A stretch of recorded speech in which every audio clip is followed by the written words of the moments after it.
Good evening and welcome to the January 22nd, 2019 regular City Council meeting. Before we begin the meeting, let me review the procedures for the meeting. The audience is reminded that this is a business meeting of the City Council, therefore clapping, cheering, and outbursts are not permitted. Speakers must complete a request to speak form located at the entrance to the council chamber. Submit your completed form to either the city clerk or the sergeant at arms. When your name has been called, use the microphone at the lectern on the audience's right and state your name and address. If you do not wish to publicly state your street address, you may state only your city or unincorporated Brevard County. Speak to City Council as a body. Do not address the mayor and City Council members individually. Be mindful of the timer at the front of the room and wrap up your comments before your speaking time ends. The following time limits will generally apply. Speaking times may be varied by the mayor and the approval of City Council. Public comments, most agenda items, and the consent agenda up to 3 minutes. Items designated as a public hearing and petitions, remonstrances, and communications up to 5 minutes.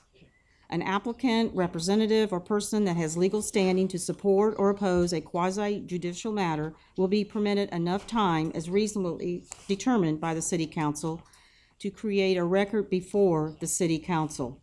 These matters generally include site plan, zoning of property, conditional use, variance, building-related permit or appeal, abandon and vacate request, annexation, and other applications of law to specific properties. So thank you for joining us this evening, and we'll begin the invocation with Pastor Tony Hawk from the Church of the Rock. And if you wish to participate in the invocation, please stand. Thank you. Lord, you told us to pray for and to be thankful for those who are in authority over us so that we could live quiet and peaceable lives. And so, Lord, we just begin by thanking you for the men and women you've appointed in this city to take care of us. And Lord, from the newest police officer or fireman to the most experienced council member, Lord, we ask that you would bless them, that you would give them wisdom and your grace. Lord, that you would guide them and cover them. Lord, that you would be a blessing to our city. Lord, that you would make Melbourne a prosperous and a safe place, a place where people could live quiet and peaceable lives. And Lord, I pray especially that you would give this council your wisdom and your understanding and your grace to lead this city in just this meeting and in the future. In the name of Jesus Christ. Amen. Amen. Thank you, Pastor Hawk. Now, if you will join me in the Pledge of Allegiance. I pledge allegiance to the flag of the United States of America and to the republic for which it stands, one nation, under God, indivisible, with liberty and justice for all. Item A3 is roll call. Ms. Weiser. Councilmember Tim Thomas. Here. Councilmember LaRusso. Present. Councilmember Minus. Here. Councilmember Alfrey. Here. Councilmember Sanders. Here. Vice Mayor Debbie Thomas. Here. Mayor Meehan. Here.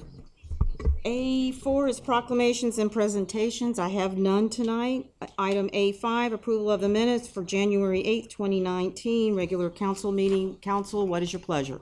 Mayor, Vice Mayor Thomas. move for approval of the January 8th, 2019 regular minutes. Second. I have a motion for approval of the January 8th, 2019 regular council meeting by Vice Mayor Thomas, second by Ms. Minus. Discussion? Seeing none, those in favor say aye. Aye. Those opposed? And I vote aye, and the motion passes. Next is A6, City Manager's Report. And you're on, Ms. Lewis. Thank you, Mayor. I have nothing further to add than what's on the written report. Okay, we have an item of the Police Community Relations Council for February 14th, but I believe you canceled it. Yes. Yes, So that item on your report, that because it's Valentine's Day, Ms. Minus didn't think we had any show-ups. Right. I think I was going to be the only one there. Yeah, yeah, and as well as myself too. So, Madam Mayor? okay. Yeah. I do Mr. Thomas. have a question for the city manager. And Shannon, I'm sorry I sent you the email, I think earlier this morning, and I haven't been able to check my email today. But in your weekly report, there was I think the police chief mentioned that there was 15 new boats that we're seeing in the harbor in front of Ballard Park. I'm trying to figure out what do we think caused that increase in boats, because that's kind of significant to have 15 boats out there now that are anchored off. So Thank you. And Chief, stand up and correct me if I'm wrong, but the communication I received back this afternoon from the chief is that it wasn't 15 additional boats, it's 15 boats total. So it was not 15 additional boats from what was there previously. It's 15 total. okay, and that's kind of normal as far as what the status quo number of boats that are anchored out there in front. Mr. Thomas, you want to bring Mr. Chief Yep, Gillespie yes, up? yes, Okay. ma'am, please. All right, Chief. Thank you, Chief. Good evening, Mayor and Council. Dave Gillespie, Chief of Police, Melbourne. So yes, as we started, so the number is 15 about. It fluctuates on a daily basis sometimes. We've had a core group of 9 vessels in that area that have stayed there.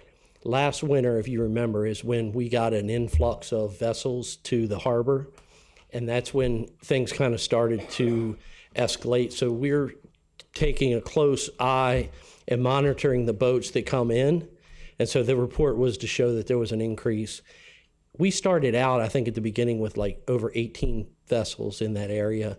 We got down to 9, and now we're back up to 15.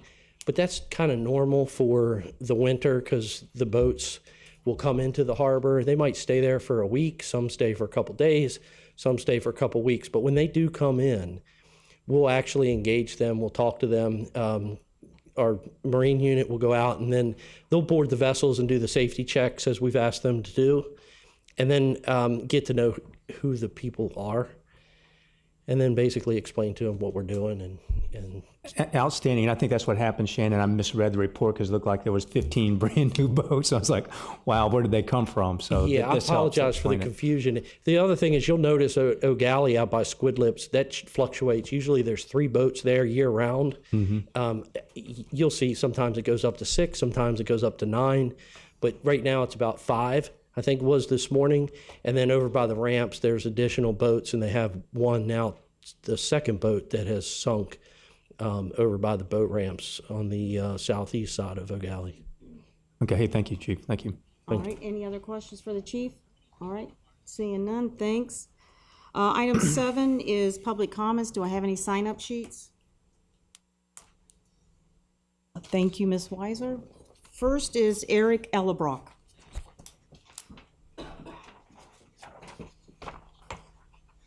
Eric V. Ellebrock, 1948 Tyler Avenue. We've always had, in the winter months, we've always had an influx of boats. You know, that's been a traditional thing because it gets cold up there and that sort of stuff, and you got people coming down your coastal. I'm here to discuss what I feel is a serious issue that's developed that's occurring on City of Melbourne property that's administered by the Airport Authority, okay? It's come to my attention that there are people performing job functions on airport property and not being paid.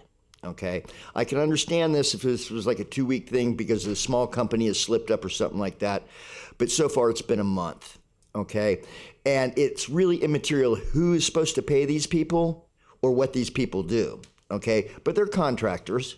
Okay, and their employer isn't paying them. Now, if I leased a building from the City of Melbourne, like a warehouse, and I ran a business out of it and I didn't pay my employees, how long do you think it would be before I got some attention from city government? But again, here's what's going on, okay?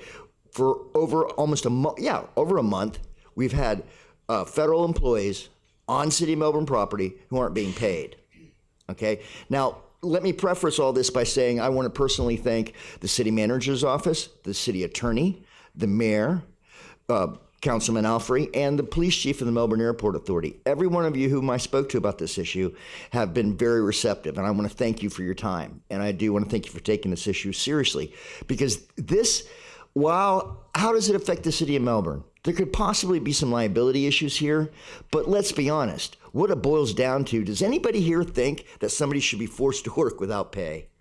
Because that's what's going on. There are some people being told if you don't show up for your job, you're going to lose it. Okay, and they haven't paid them for a month. Okay, now that again, why they're being paid and why they're not being paid and what they do is not really an issue. The fact that it's occurring on city property, we have a moral issue to object to this. Okay, I'm sure that there's some legal, there's definitely legalese that would justify their continuation or justifies this, but that's not important. What is important is, does the city think that people should work without pay on city property? Okay?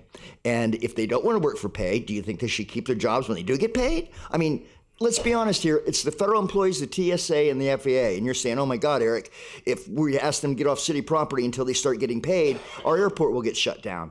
Well, that's not necessarily true, because flight operations are just a small part of what goes on out at that airport.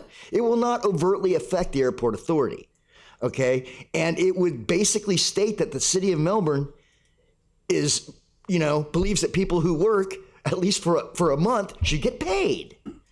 Okay, and if they're not getting paid, they shouldn't be on city property.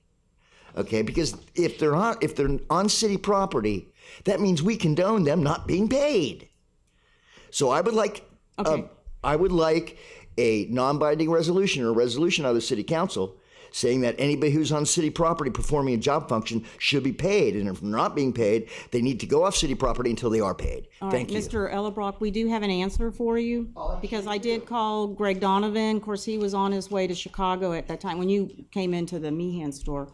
So he recommended to talk to the attorney. So then I referred it to Miss Allison Dolly. Yes, and I spoke with her office. Miss Allison Dolly, we can give you an answer.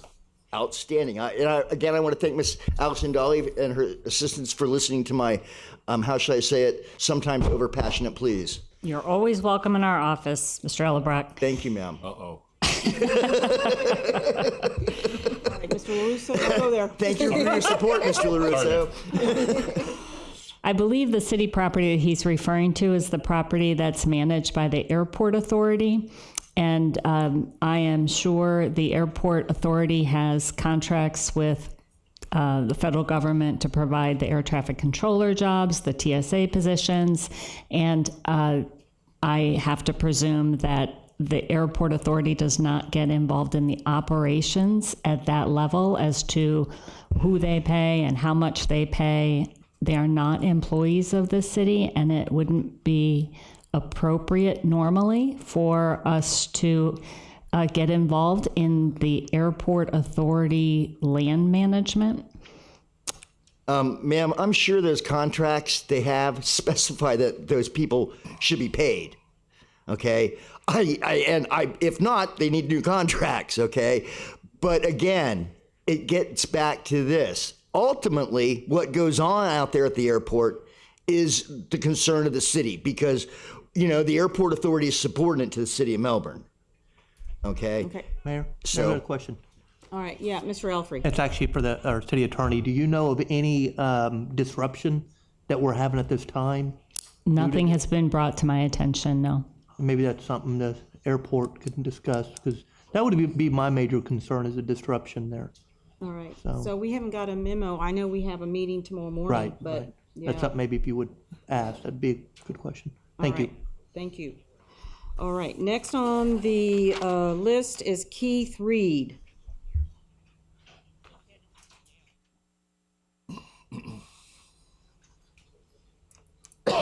Good evening. Good evening. First of all, I'd like to introduce myself. I'm Keith Reed, 884 Muskrat Circle, West Melbourne, a Sawgrass Lakes community citizen.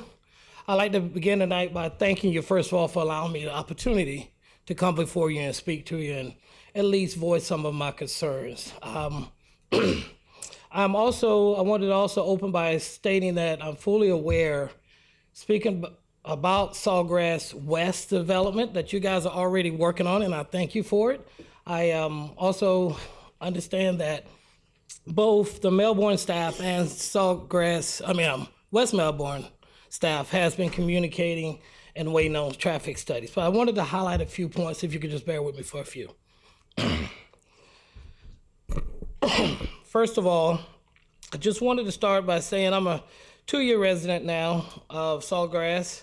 And when I initially closed on my property, I found that the actual D.R. Horton realtors were really good. They pointed out the future development of Norfolk Parkway made me realize I didn't want to buy on the back street because they said eventually it's going to extend. And so that had an impact on where I actually decided to purchase.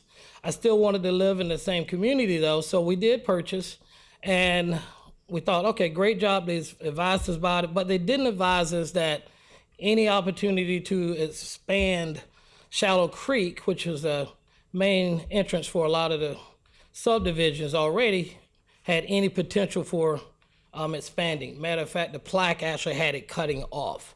And my understanding was the initial traffic study requested Norfolk Parkway and how would it impact the traffic. I wanted to speak a little bit more about Shallow Creek and the impact.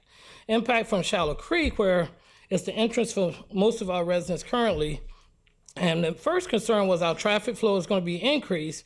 But what I wanted you to understand is we have a lot of children and elderly, because we have a 55 and older community as well.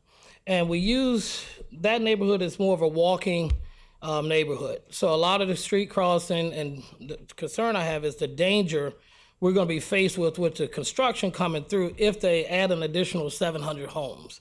So the first request I would like to ask is while you direct the staff to actually consider the construction traffic route, because the last thing I would want to see is more construction traffic coming, because they're not finished yet and we see it already, but an additional 7 homes, the danger of our kids walking, coming to the bus stops. We actually have 5 different bus stops that the children have to go to. And then they also use the main Shallow Creek to actually go to our clubhouse. And each one would be crossing the street, and a big danger would be that.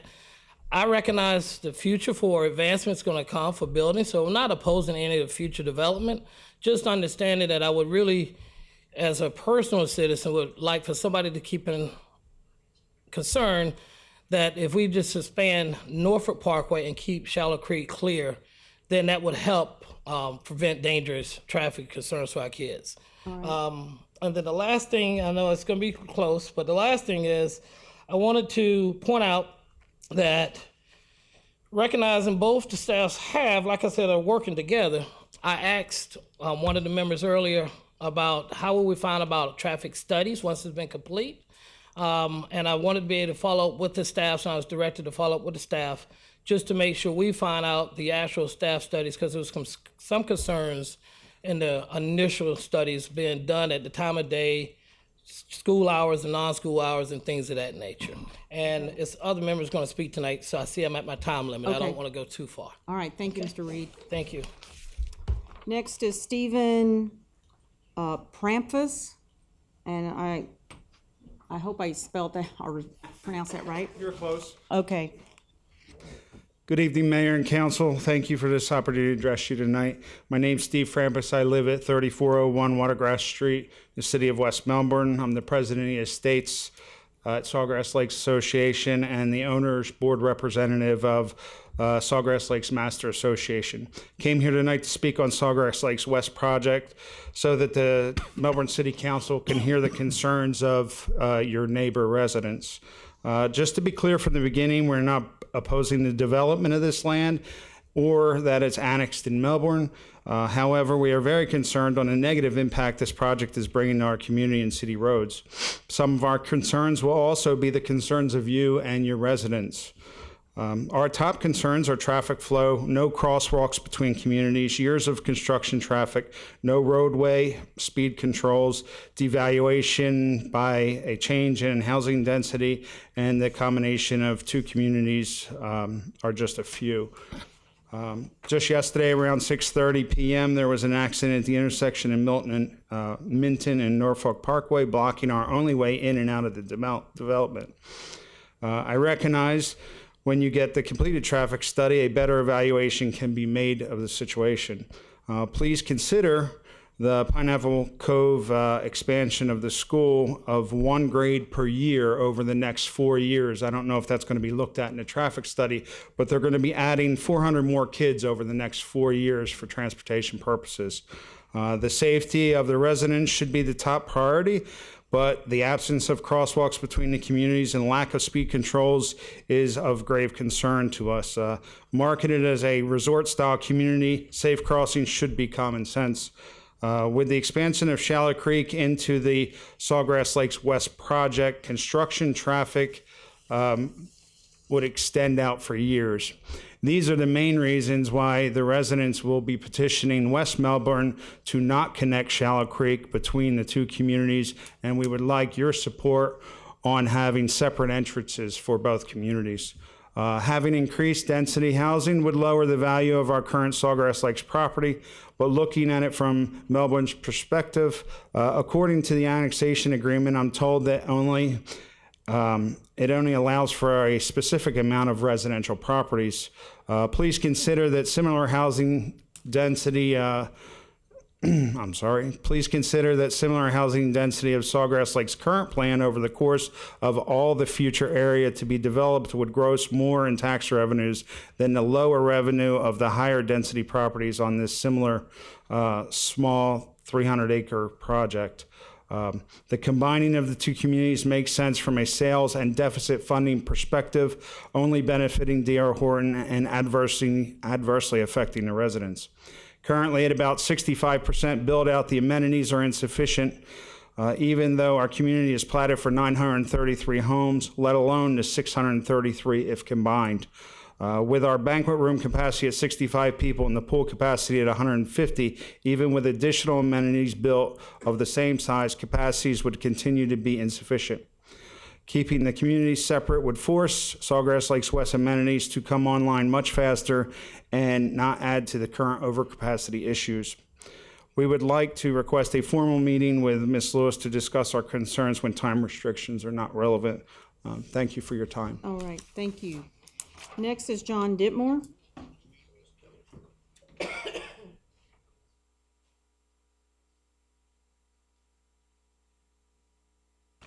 Good evening, Mayor and members of Council. I'm John Ditmore, City of West Melbourne City Council.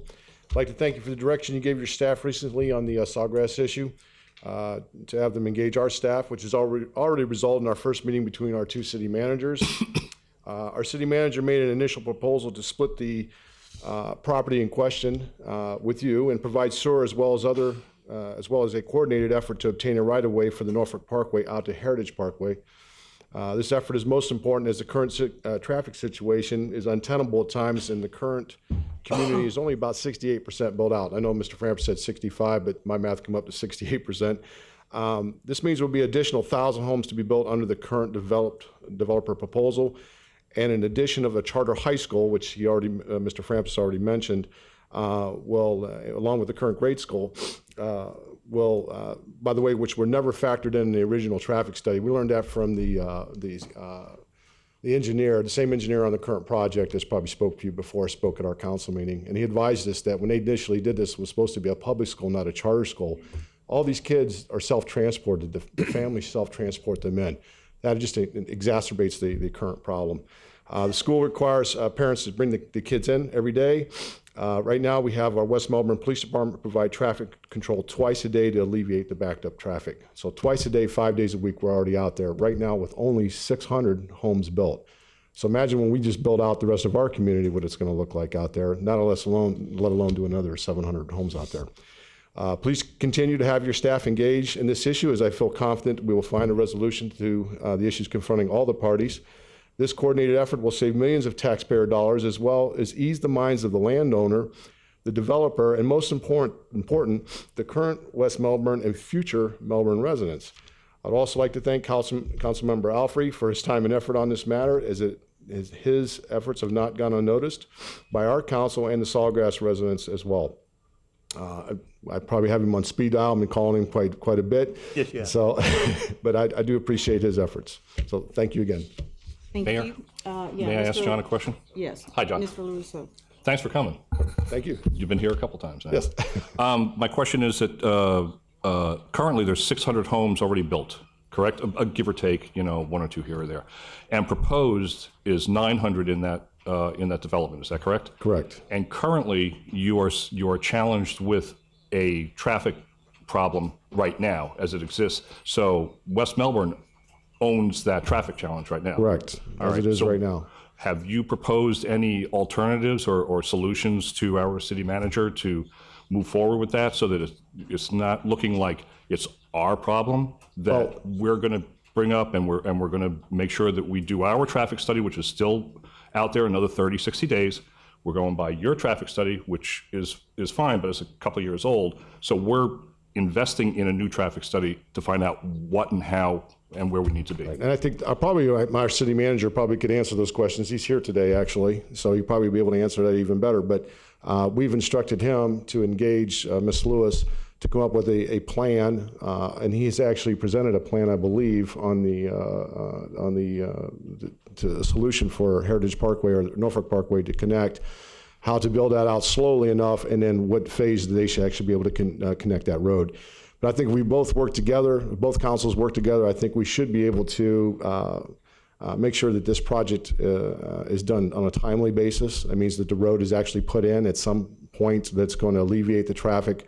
And right now, I'm a little disappointed in the previous traffic study, but again, I think it did not take into consideration a charter school, which has added a tremendous amount of traffic into that intersections. And again, the traffic control is twice a day during when school's going in and when they're leaving. So that's basically the problem that we're having. But again, it's going to be exacerbated when they build out the other 300 homes there. So did West Melbourne have a solution to this when they approved the 900 homes prior to us coming into the D.R. Horton environment now? My understanding is that this issue came up after the charter school issue did, and it was not really an issue until the charter school came online.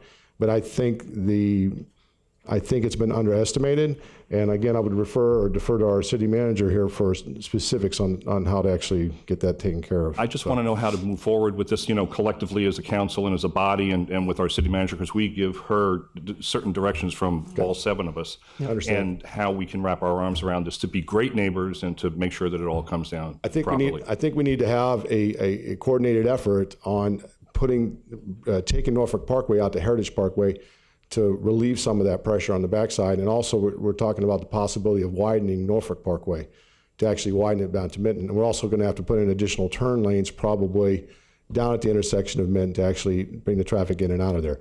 The issue is just not there, but the issue is also traffic from Palm Bay coming up on Minton. The issue is also from a new construction that's going on Norfolk Parkway on the east side of Minton.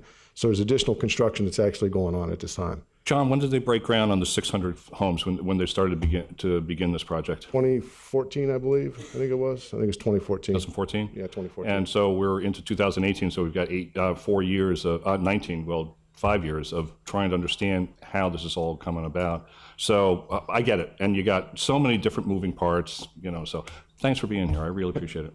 Mr. Alfrey. Yeah, real quick. First off, I want to thank you, Councilmember Ditmore, for this. We have to understand that even though there had been issues from prior with any traffic study or whatever, when we're jumping in this, we're buying what we get. We're District 5, that's just west of that is my district. Working with the city manager, I want to thank them and the city attorney. I've talked to them for a long time today as well, of trying to get a road in or something to alleviate that, because it's going to get worse. And we have to come together as cities and fix this. And the residents here, you have my word that we're going to do everything we can to fix this, because I drive Minton as well, and I don't want to get stuck either. So we come together, we should better come to a good solution. That's what I'm hoping. Mayor, Okay. Oh, yeah. if I could, Ms. Sanders. I drove Sawgrass on Sunday, and I met with some of the residents as well. And I've commuted my nieces through there during the Pineapple Cove fiasco, if you want to call it that. The traffic is unbelievable and needs to be addressed. With the 2 cities coming together, I think we can address them. But again, we need to all work together in order to do that, because it is a little unusual for this, for the 2 cities to be combining. But I would recommend that we do find another road besides what is it called? The Norfolk Parkway or Heritage? Nope, the other one, the little one. Oh, Shallow Creek, okay. The Shallow Creek. It is a 1 lane one way, 1 lane the other way with a median in between. It is very dangerous for those construction vehicles to be going through at any time. There's hardly any crosswalks in there, so I agree with you that we need to really look at it. We need to make sure that that traffic study is done and done well and done appropriately at the appropriate times. So I just wanted to add that. All right. Anything else? All right. I know that Ms. Shannon has met with the city attorney from West Melbourne, and I guess you're going to schedule another meeting in the future. Thank you, Mayor. Yes, I met with Scott Morgan, the city manager, last week.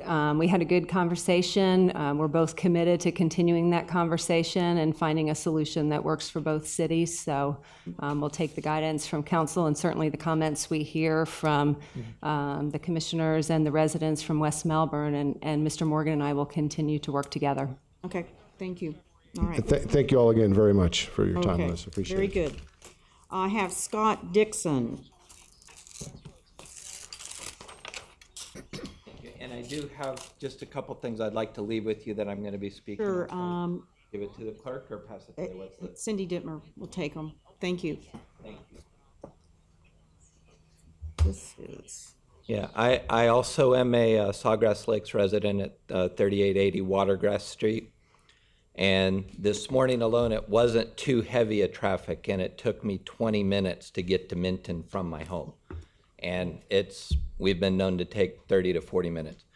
But one of the things that I've asked the clerk to hand to you is the article that was written in Space Coast Living back in July of 2016, which was D.R. Horton announcing the community. And you can see very clearly in the highlighted areas that they're saying around 2020 that we'll have a little over 900 homes. And also it says that they're planning on building out to Heritage Parkway. And so what we're asking, and what many of our council is asking, is just that you have D.R. Horton keep their promise before we allow them to add to the fiasco that you're speaking of, that we're living right now. And I think one solution would be to 4-lane Norfolk Parkway, take it out to make a separate entrance on the other side of Pineapple Cove, connect this to Heritage Parkway, and as we've already stated, to have all of that traffic going through ours. And our clubhouse and our amenities and everything was really under-designed for the 933 homes, and we only have 600, and it's already crowded. And so if they add another 1,000 or whatever the prospect is, then it'll just be a nightmare, and I think it'll be a constant traffic battle backing up to Minton, as has already been stated, and it's just gonna logjam the whole thing. So that would be what I would ask you to consider, is requiring Horton to, before they do this, to make sure that it's extended to Heritage Parkway, preferably a 4-lane, and that they have a separate entrance not going through our community on the other side of Pineapple Cove. It certainly won't fix everything, but I believe that's a very good start, so that both neighborhoods can peacefully coexist. We're all for advancement. That increases our property value. We love that they're building. We're just asking that you do it considering our kids and our neighborhood and what we were promised. And then the other thing that I have, 30 seconds, is the Florida statute that talks about HOA development. And it very clearly says that the developer, after the community has been populated, and I'm quoting, cannot prejudice the rights of existing non-developer members to the use and enjoyment of benefits of common property, or materially shift economic burdens from the developer to the existing non-developing members. And I suggest to you that's exactly what would be happening. We were promised a community based on 933 homes that we're paying HOA dues to provide.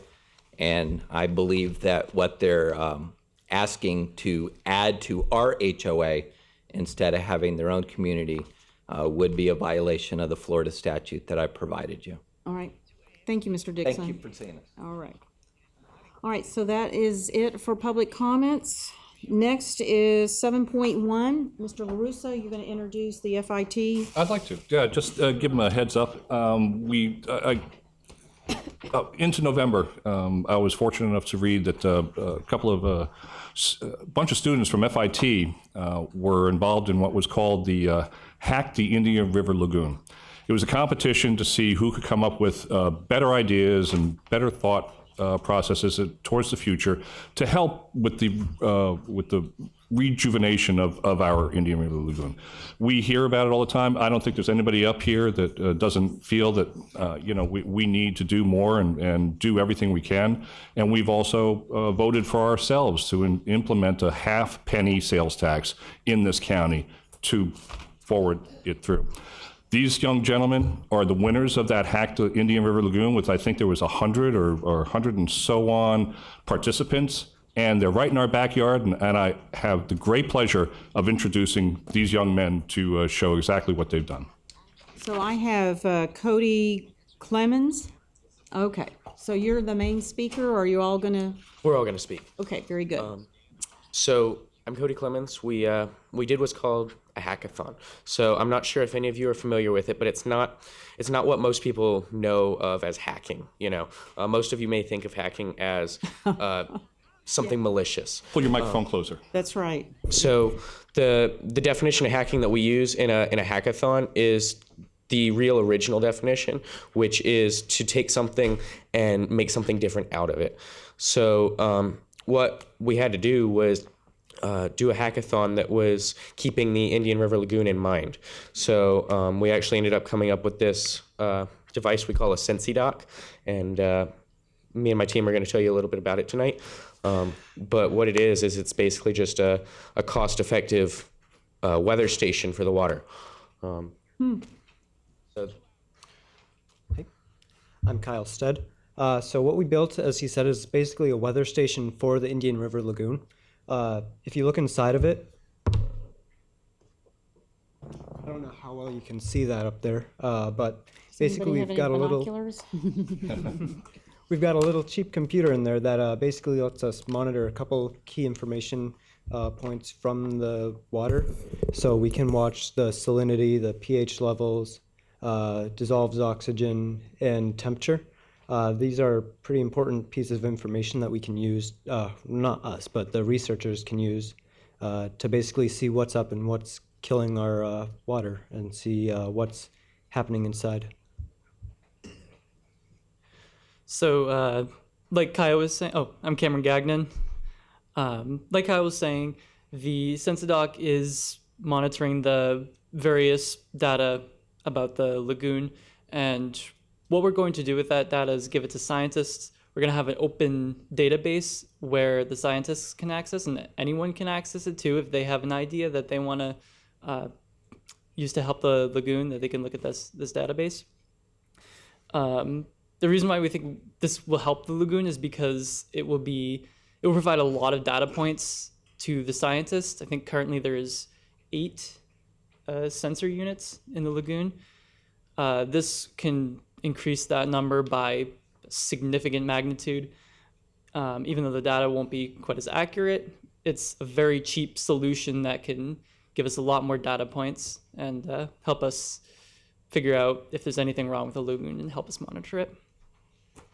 My name is Gavin Friedman. Continuing from what Cameron said, the data is useful to scientists because it's measuring things like temperature and salinity and pH and dissolved oxygen. And these are useful because the temperature and salinity, if those are changing, that gives us a way to predict what's going to happen to our environment. We can see that if the temperature is changing, the type of fish that are around will be changing as well. If dissolved oxygen is decreasing, then that could mean that red tide is approaching, and it could be affecting air quality, it could be affecting beaches, it could be affecting everything in the immediate area. And the reason that SensiDoc is so helpful is that it gives researchers more data to try and prepare for this ahead of time. And it allows us to get that data from a lot of locations around the lagoon. And that's what's the most helpful. So one of the big bonuses of this device is you may wonder why. The reason is, like one of my team members said, there's very few devices out there that currently measure data points like this. They're manufactured by a company called Orca, but they're very, very expensive. We're talking 5 figures or more. And then upkeep is quite expensive as well. You have researchers going out in boats to actually collect the data, and there's only a handful of them in the lagoon. So what this would allow us to do, we're targeting maybe a 3-figure price point around the $500 range. So what that would allow people to do is collect the data on their dock and basically give you a very wide interpretation of patterns that are occurring through the lagoon rather than just hot points where they choose to put these very, very expensive pieces of research equipment. So I don't know if any of you have questions. I have a question. So you are measuring dissolved oxygen, so you know that you need oxygen in this river. So how are you going to get the oxygen into the river? So do you have a solution for that? We don't actually put the materials back in the river. All we do is monitor the situation and provide data to researchers. So we want to measure temperature, pH, salinity, and dissolved oxygen. And what that'll do is it'll give people kind of a forecast as to what's going to happen. So maybe if you can compare it to weather. You can watch barometric pressure changes and see what's going to happen as far as precipitation goes. You can watch dissolved oxygen and see what's going to happen as far as fish kills, algal blooms, stuff like that. Mayor? Yeah. Oh, I got Vice Mayor Thomas, and Great. then you. Thanks. First of all, I'd like to say thank you. Thank you for coming in and showing your work. This work is very interesting and much needed. And obviously, it will be a good thing to have out there for us to be able to see oncoming problems. But it might also be a good thing to be out there as the lagoon starts healing and starts getting better. We'll be able to see that with these devices that, hey, we're looking good, it's looking better, and be able to monitor that and where and what areas are looking better and what have we done in that area to specifically cause that, which we would then know to carry on in different areas. So I'm very proud of you. Good job. Absolutely. Right. Mr. LaRusso. Cody, the unique thing that you neglected to say is that this information is in real time. Yes. I mean, it's up in the cloud. I'm not sure how you're going to structure your business model in regard to people accessing that. I have a few ideas for you, but however, I think that personally, I'm fortunate enough to have heard about you and learned a little bit more about what your project was, and I'm proud to have you here. You're part of our city. FIT is a huge part of our community, and you guys, just by what I see right now, you got a heck of a future in front of you. Yeah, I wish you built all the this luck in the world with it. 36 hours. So it looks kind of rough, but it works. It did the job. That's right. So I'd just like to thank our advisor, Dr. Hunsucker from the university, and then the folks who actually gave us the opportunity to build it, which is Groundswell and Dr. Dwayne DeFries with the Indian River Lagoon. All right, so Ms. Minus. That's great. Appreciate it. Thank you, Mayor. Okay, would you very slowly give me that name again? SensiDock. So we spell it SENSIDOCK. So the idea is it mounts on a dock and it's a sensor platform. So we kind of just put the 2 words together. Okay. You take that information and then you give it to an organization, and what do they do with that? Do they come back and clean up our lagoon, or what happens? The information is sent to anyone who's able to use it. The database, we were thinking about making the database open source, but if not that, then we can give it to whoever in the area is needing it for research, or for anyone who wants it to propose any ideas. What they actually do with that data, we don't know ahead of time, obviously, but the SensiDock itself is not what's putting out those changes. So we'd be giving that data to say, this is what's going on. What do you think we could do to fix it? And the other researchers are then making those changes. This is giving them more information on what to do than anything else. I think that's great. I think you probably put the other businesses out of business with it being so much cheaper. So I'm very proud of you all. Thank you all for being here. Thank you for the opportunity. Yes, ma'am. I just wanted to make sure. I wanted to make sure they introduced their instructor, which they just did a few minutes ago. But I'd love to have a lot of those near our marinas. The water seriously, to monitor the water around the We marinas. got places we can put them right now. All right, Line item for the budget. yeah, That's right. Yeah. Thank you. all right. When you are ready to go to market and see the venture capitalists to get that money, make sure you pull the clip out of this meeting, okay? Absolutely. Use it part of your presentation. Right. Thank you, sir. Thank you so much for being I here. got Mr. Alfrey and then. No, I Ms. just want to Lamb. say great job, and again, being also a businessman like Mr. LaRusso, what you're doing is giving access to a lot of people that couldn't afford this. When you say that, you're competing against an item that's 6 figures or something, and you're bringing the data, you're going to get better, you're going to improve this, and at the end of the day, you may look back in 10 years and be one of the reasons we fixed the lagoon was because of you. Great job. Thank you. Right, Vice Mayor Thomas. I just want to say also, we have a county commissioner here, Mr. Lober, and I do believe that he had this discussion today at his meeting, and he would be a great resource. I think you probably would like to speak with him when you get a chance. Yeah, Mr. Absolutely. Loper. Thank you. All right, very good. Thank you so much. Thanks, They guys. heard it here first. Yep.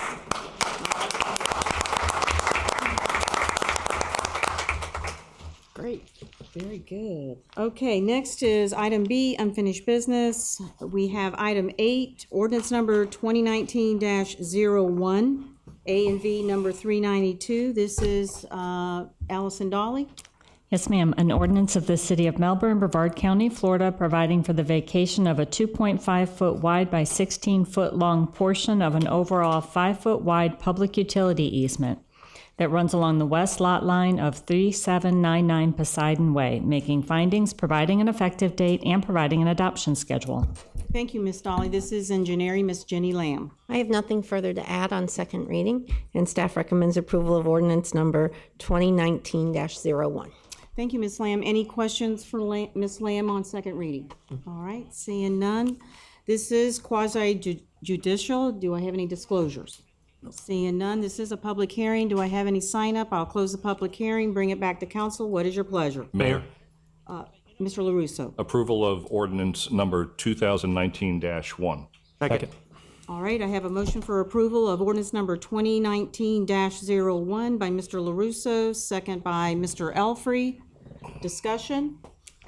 Seeing none, this is second reading. It's going to require a roll call vote. Councilmember Tim Thomas. Aye. Councilmember LaRusso. Aye. Councilmember Minus. Aye. Councilmember Alfrey. Aye. Councilmember Sanders. Aye. Vice Mayor Debbie Thomas. Aye. Mayor Meehan. And I vote aye, and the motion passes. Item number 9 is ordinance number 2019-02, Land Development Regulations, LDR 2018-02, murals. Miss Allison Dolly. An ordinance of the City of Melbourne, Brevard County, Florida, relating to murals, making findings, amending Chapter 20, Article 4 of the City Code entitled Architectural Review Board, amending Appendix D of the City Code entitled Land Development Code, amending Chapter 1, Article 2, Hearing Procedures, amending Chapter 11, Signs and Advertising, providing for severability and interpretation, providing an effective date, and providing an adoption schedule. Thank you, Miss Dolly. And here to present Good evening. your name and Sure. assistant. Adam Conley, Assistant City Attorney.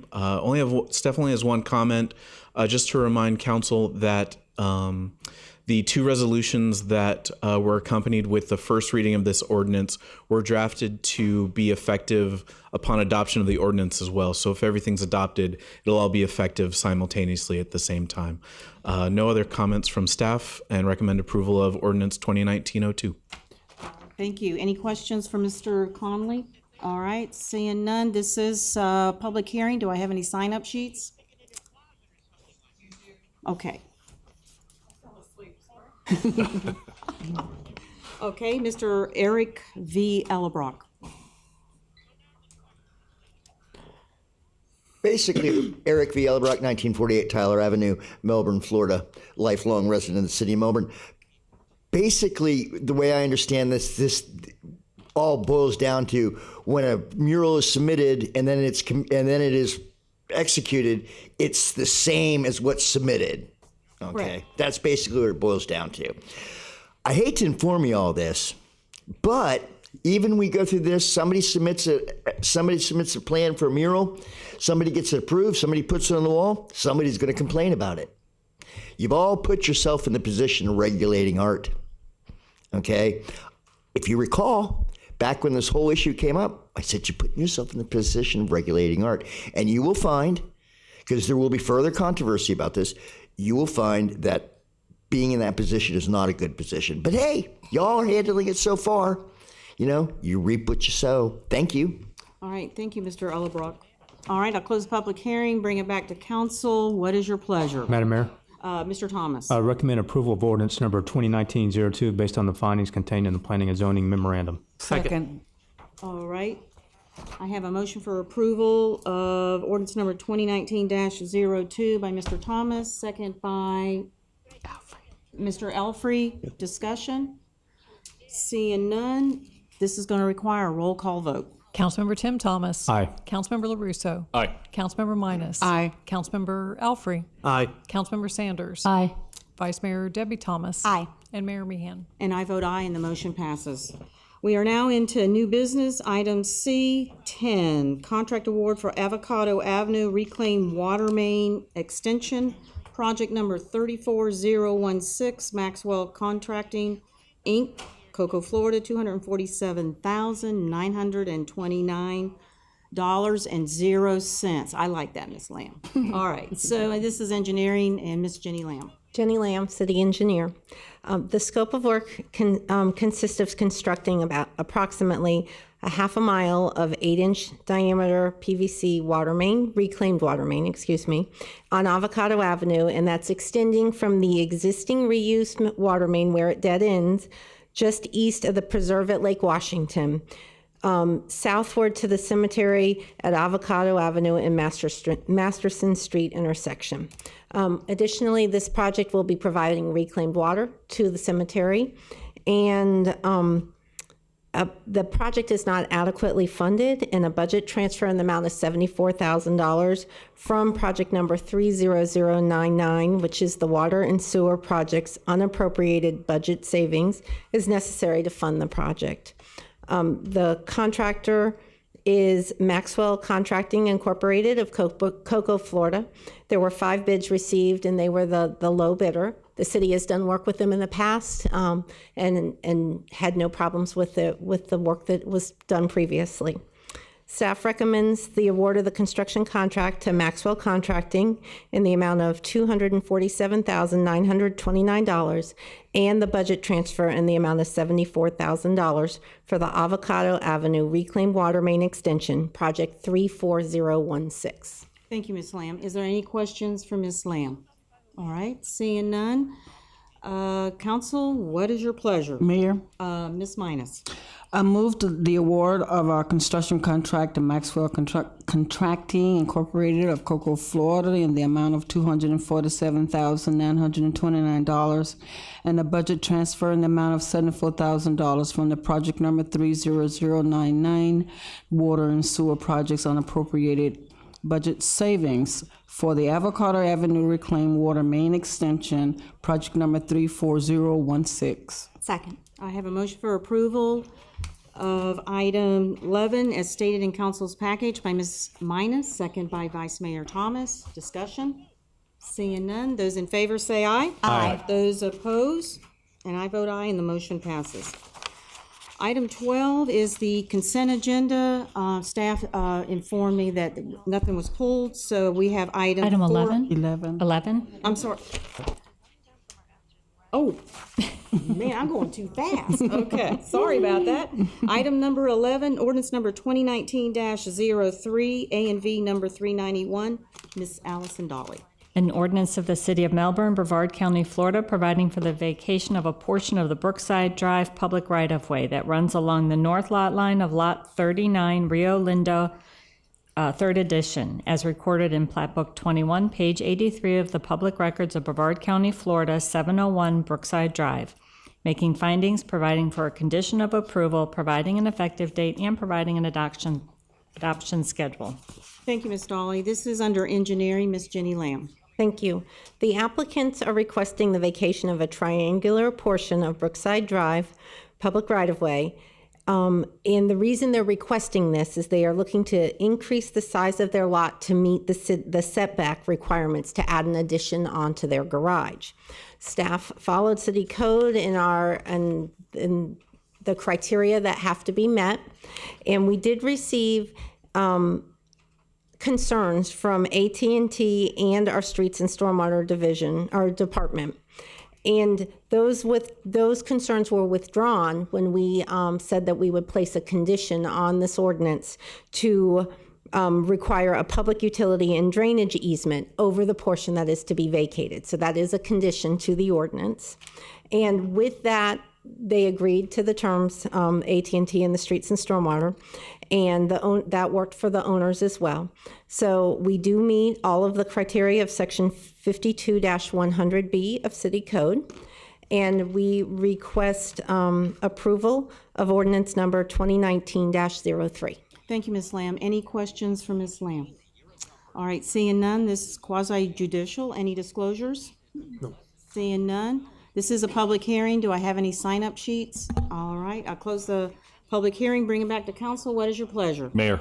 Mr. LaRusso. I know this development very well. It's in the district in which I represent currently, and there is a land challenge in there and you've seen it, Jenny, from time to time.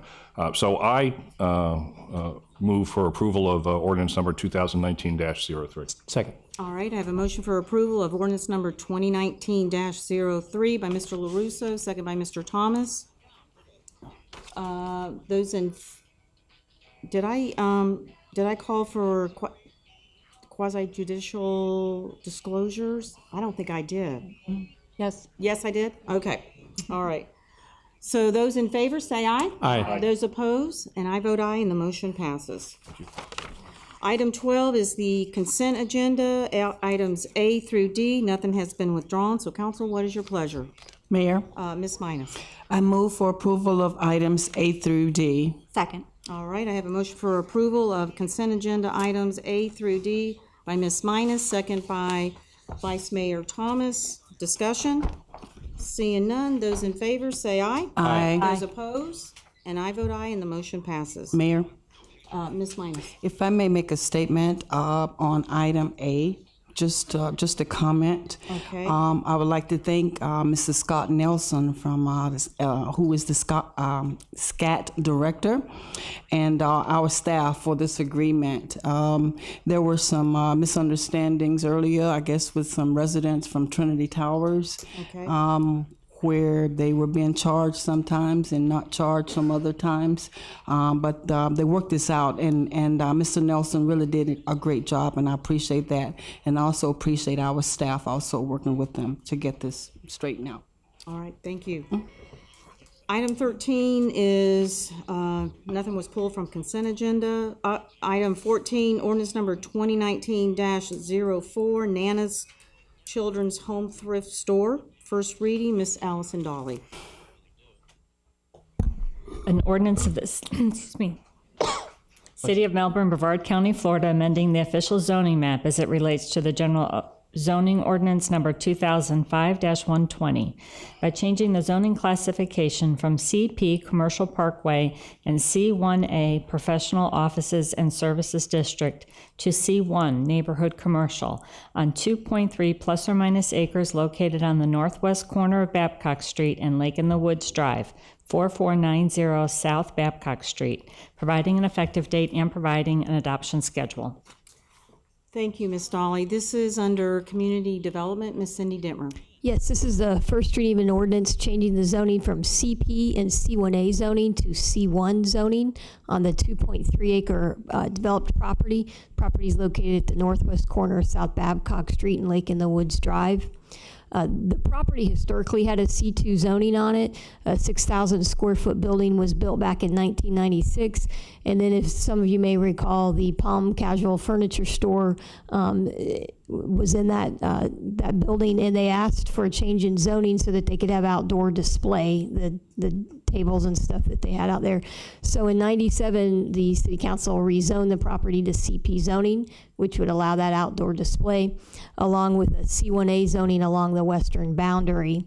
The C1A zoning was along the western boundary because at that time we were not sure what development would occur further to the west of this property. We now have underway a multifamily development that will connect the Cinnamon Cove Drive all the way down. So there'll be a roadway between this property and the multifamily. So staff doesn't feel there's a need to have that C1A buffer any longer. And so the entire property would go to a C1 zoning. Essentially, the new property owner, which is Nana's Children's Home for their thrift store, they would like to increase the size of the existing retail space.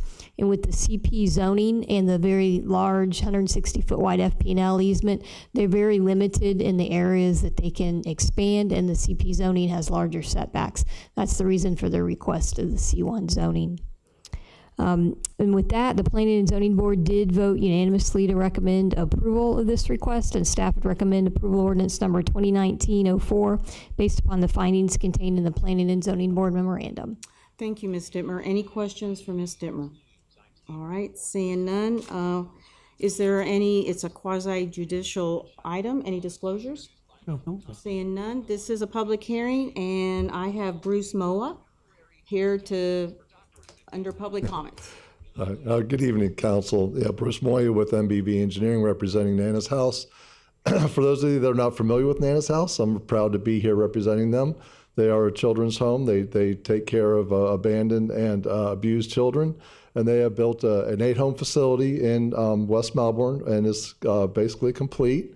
They just finished a 26-day extreme build of one of their buildings, what they did in 26 days. It's amazing. This charity is 100% volunteer and 100% donation funded. They don't get a salary. So this thrift store that they were so generously given a good deal to acquire, they need to expand it, and it's their main source of revenue. So in order to continue to support the 40 children that the homes will provide services for, they want to go ahead, and they're already busting at the seams. They want to expand the facility. Most of the property is encumbered by a large FP&L easement, so the only way we can expand is to go to the west. So we're asking for the rezoning so that they can expand and raise some revenue so they can help the children. So if you have any questions, I'll be glad to answer them. Thank you, Mr. Moya. Any questions for Mr. Moya? None. No? Okay, very good. Thank you. I'll close the public hearing, bring it back to council. What is your pleasure? Mayor. Ms. Minus. I move for approval of ordinance number 2019-04 based upon the findings contained in the Planning and Zoning Board memorandum. Second. All right, I have a motion for approval of ordinance number 2019-04 based upon the findings contained in the Planning and Zoning Board memorandum by Ms. Minus, second by Mr. Alfrey. Discussion? Seeing none, those in favor say aye. Aye. Those opposed? And I vote aye, and the motion passes. Item 16, ordinance number 2019-07, Ms. Allison Dolly. Yes, an ordinance of the City of Melbourne, Brevard County, Florida, providing for the repeal of ordinance number 2006-20, amending the official zoning map as it relates to the general zoning ordinance number 2005-120 by granting a conditional use to allow a multifamily residential use in a C1 zoning district on 1.698 plus or minus acre zone C1 neighborhood commercial, located on the south side of Aurora Road, east of Mosswood Drive and west of Stewart Avenue, providing for site plan approval, providing for conditions of approval, providing that the conditional use granted herein may be revoked by the City Council if the conditions of approval are not met, providing that the property shall be designated on the official zoning map by the symbol CC1, providing an effective date and providing an adoption schedule. Thank you, Ms. Dolly. This is under community development. Ms. Cindy Dittmer? Yes, this is a first reading of an ordinance granting conditional use approval to allow multifamily residential use in a C1 zoning district, along with site plan approval on a 1.698 acre property. The property has a mixed future land use designation and is located on the south side of Aurora Road at the corner of Mosswood Drive. The Housing Authority of Brevard County is proposing to construct 25 two-bedroom apartment units within 3 buildings on the property. The maximum height will be 24 feet of the properties. The 3 buildings are shown there on the site plan in tan. The density of the development will be 15 units per acre, and that's a rendering of what is proposed. There'll be 1 and 2 story units contained within the 3 buildings. The access to the property will be from Mosswood, and they'll have sidewalk connections out to Aurora Road. The Planning and Zoning Board did vote unanimously to recommend approval of these requests, and staff would recommend approval of ordinance number 2019-06, along with site plan approval SP 2018-16, based upon the findings and conditions contained in the Planning and Zoning Board memorandum. Thank you, Ms. Dittmer. Any questions for Ms. Dittmer? All right. This is quasi-judicial. Any disclosures? Seeing none, this is a public hearing. I have a sign-up sheet. I have 2. First is Steve Monroe from Monroe Engineering. Good evening, ladies and gentlemen. My name is Steve Monroe. I'm the president of Monroe Engineering, and I'm the engineer record for this project. As Cindy stated, the project's located on the southeast corner of Mosswood and Aurora Road, and the Housing Authority of Brevard County are proposing 25 new units. It'll be 2-bedroom units, 1 and 2 story, divided amongst 3 different buildings. A very similar project was planned there in 2006 and received CUP approval for that. We went before P&Z on January 3rd and received unanimous approval there. Mr. Michael Bean is the CEO of Housing Authority of Brevard County. He's here with us tonight if you have any questions on his program. I'm the engineer of record for the project. Be happy to answer any questions of the site plan that's before you. All right, thank you, Mr. Monroe. Any questions? Mayor, Yeah, Mr. LaRosa. one question. Welcome. Are these units going to be for sale, or are they going to be rental units? That would probably be a question for Mr. Bean to answer. Thank you. Part of the program. Thank you.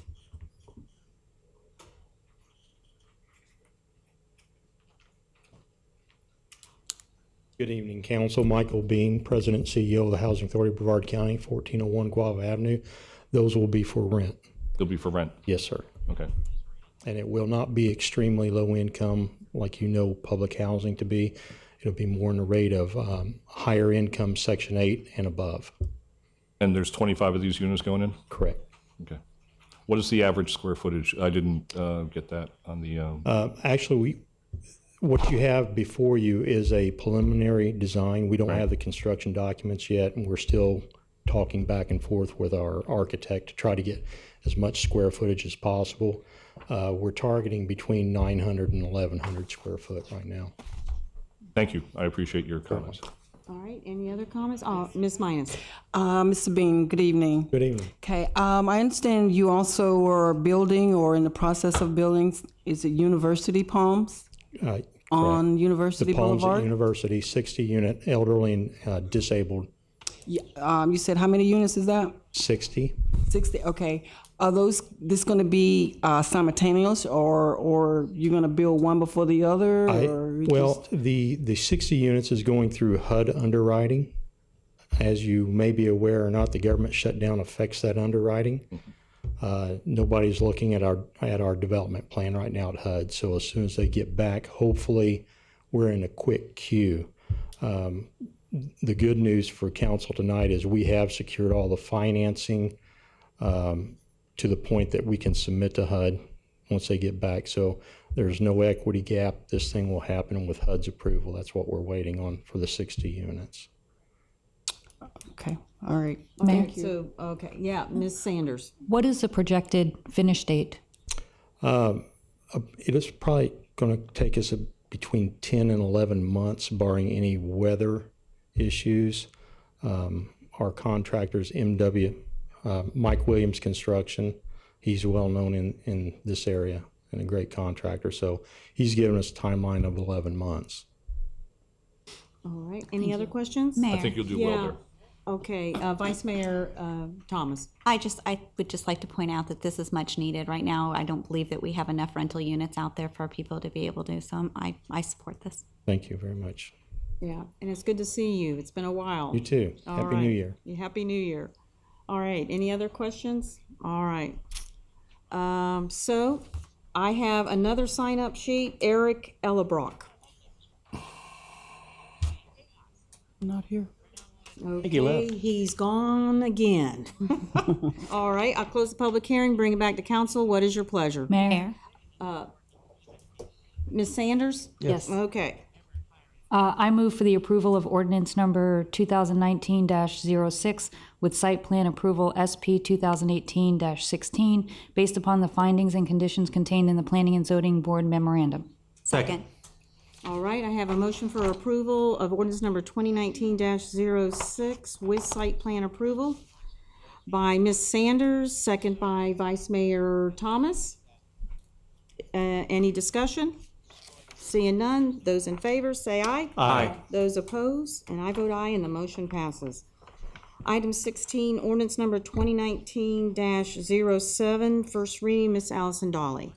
An ordinance of the City of Melbourne, Brevard County, Florida, relating to apportionment of city council districts, making findings, amending Chapter 22 of the City Code entitled Elections, amending Section 22-34 by altering the description of Council District 6, adopting a map amending the boundaries of Council District 6 in accordance with Section 22-40, providing for interpretation, providing an effective date, and providing an adoption schedule.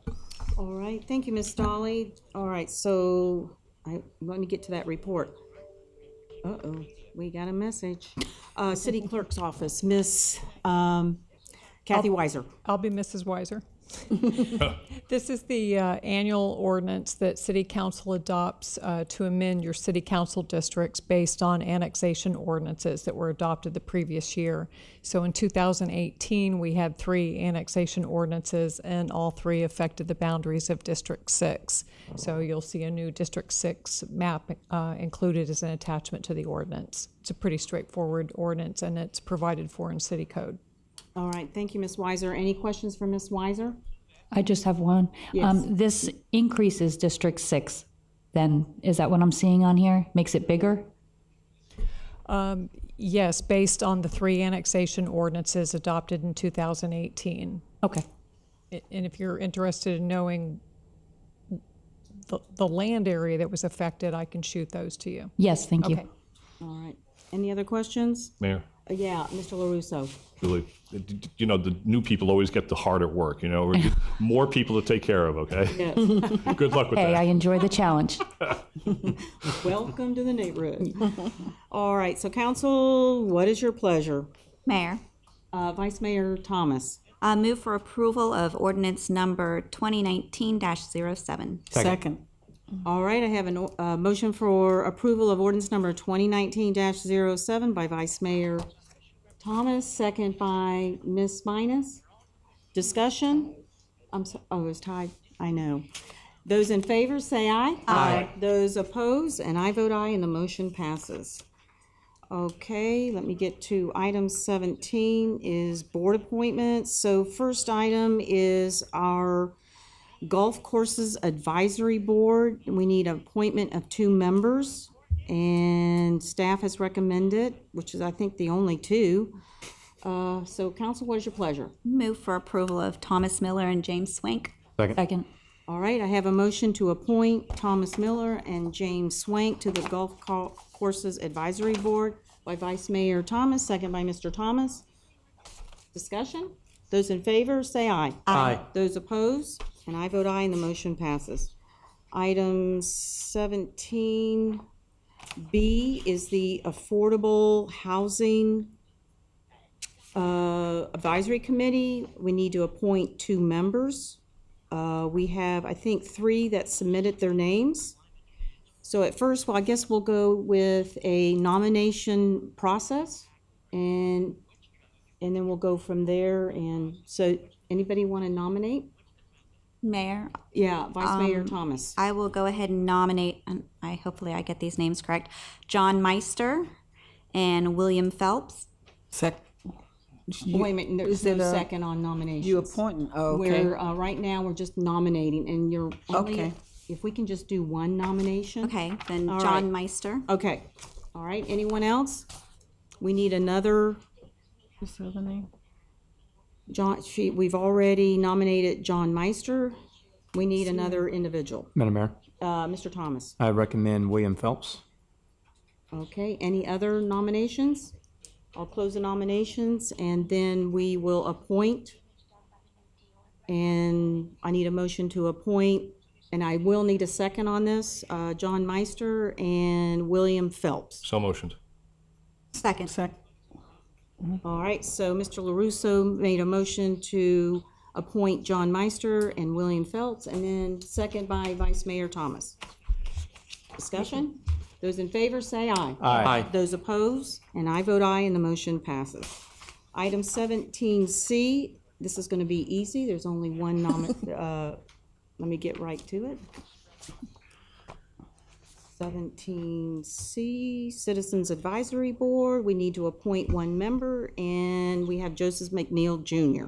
Mayor, I just want to point out on this board nomination that Mr. McNeil did apply to serve on other boards that have current openings, and our office contacted him, and it was his preference that we submit his name for the Citizens Advisory Board. Very good. All right. That's great. Thank you.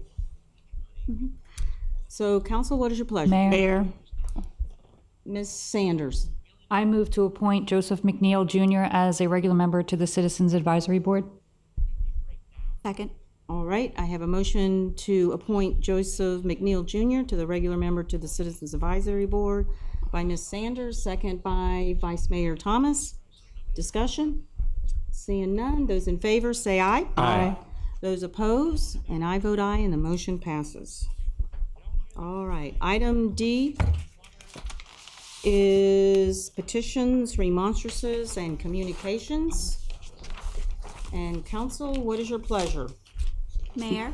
Yeah, Vice Mayor Thomas. I would just like to say on Friday, January 18th, I went ahead and attended the Arbor Day and tree dedication that we had out at Riverview Park. It was a beautiful event. We ended up having University Park 5th and 6th grade elementary come on out there, and they really enjoyed it. But I really wanted to point out that Miss Melody Purcell, she is a photojournalist, but she also does private photos for people also. She was in attendance, and she goes ahead and gives her time to certain events, and she went ahead and gave her time for free to this event and took terrific pictures, wonderful pictures that I think that we're going to be able to use through our Park and Recs department. So I just wanted to go ahead and give her a little bit of kudos for that. All right, very good. Okay. So, council, I'd like to bring forward a report of the Brevard legislative delegation meeting on January 15, 2019. So on 12/11/2018, Melbourne Council approved the Melbourne priority list for the Brevard delegation, along with a memo from the city manager and the Florida League of Priorities. And I have it right here. There are many priorities that I'd like to highlight, but I want to do two that are real important. First on the list is that we support and protect our home rule authority of local governments. And number 5 on that list is to support legislation to improve municipalities' use of community redevelopment agencies to effectively carry out redevelopment and community revitalization. So on Wednesday, January 9th at 11:45 p.m., I received an email from Representative Fine's office on the schedule and speaking times. And on that list is Part 2, Local Bill Presentations, Letter C, Pre-Charter CRAs by Representative Fine and Commissioner John Tobias. Now, for the sake of the audience, these pre-charter CRAs are City of Titusville, City of Cocoa, and the City of Melbourne. I called Representative Fine's office for the copy of that bill, and this is what the bill read.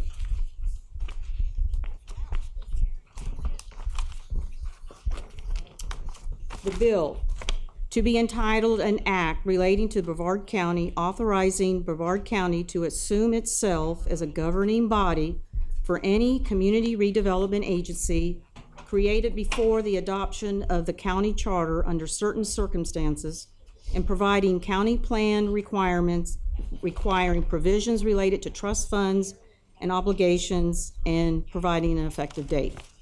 So based on that, the bill states is that it would remove the City of Melbourne as the governing body. So based on that, and based on your support on this December 11th, 2019 state legislative priorities, this bill does not support our legislative priority of supporting home rule authority. Number two, this bill does not support our legislative priority of CRAs. So therefore, I was authorized to vote on this bill, and I did, and I voted no. So, the Melbourne Downtown Community Redevelopment Agency was created in 1982, Florida Statute, Chapter 163. And the Melbourne Downtown Community Redevelopment Agency is composed of city council members who make decisions on what programs and projects to fund based on the adopted CRA plan. Now, to review these projects and programs and make recommendations, the Redevelopment Agency has appointed members to the Melbourne Downtown Redevelopment Agency Committee. And that committee is based on the requirements. Any person may be appointed to the committee if he resides within the city or is engaged in business or owns property within the Melbourne Downtown Redevelopment area. Engaged in business means owning a business, practicing a profession, or performing a service for compensation, or serving as an officer or director of a corporation so engaged. However, at all times, at least 4 members of the committee must reside within the city. I would like to comment that my husband served on this board for over 30 years and had to get off when I became a council member in 2004. So we did honor his service.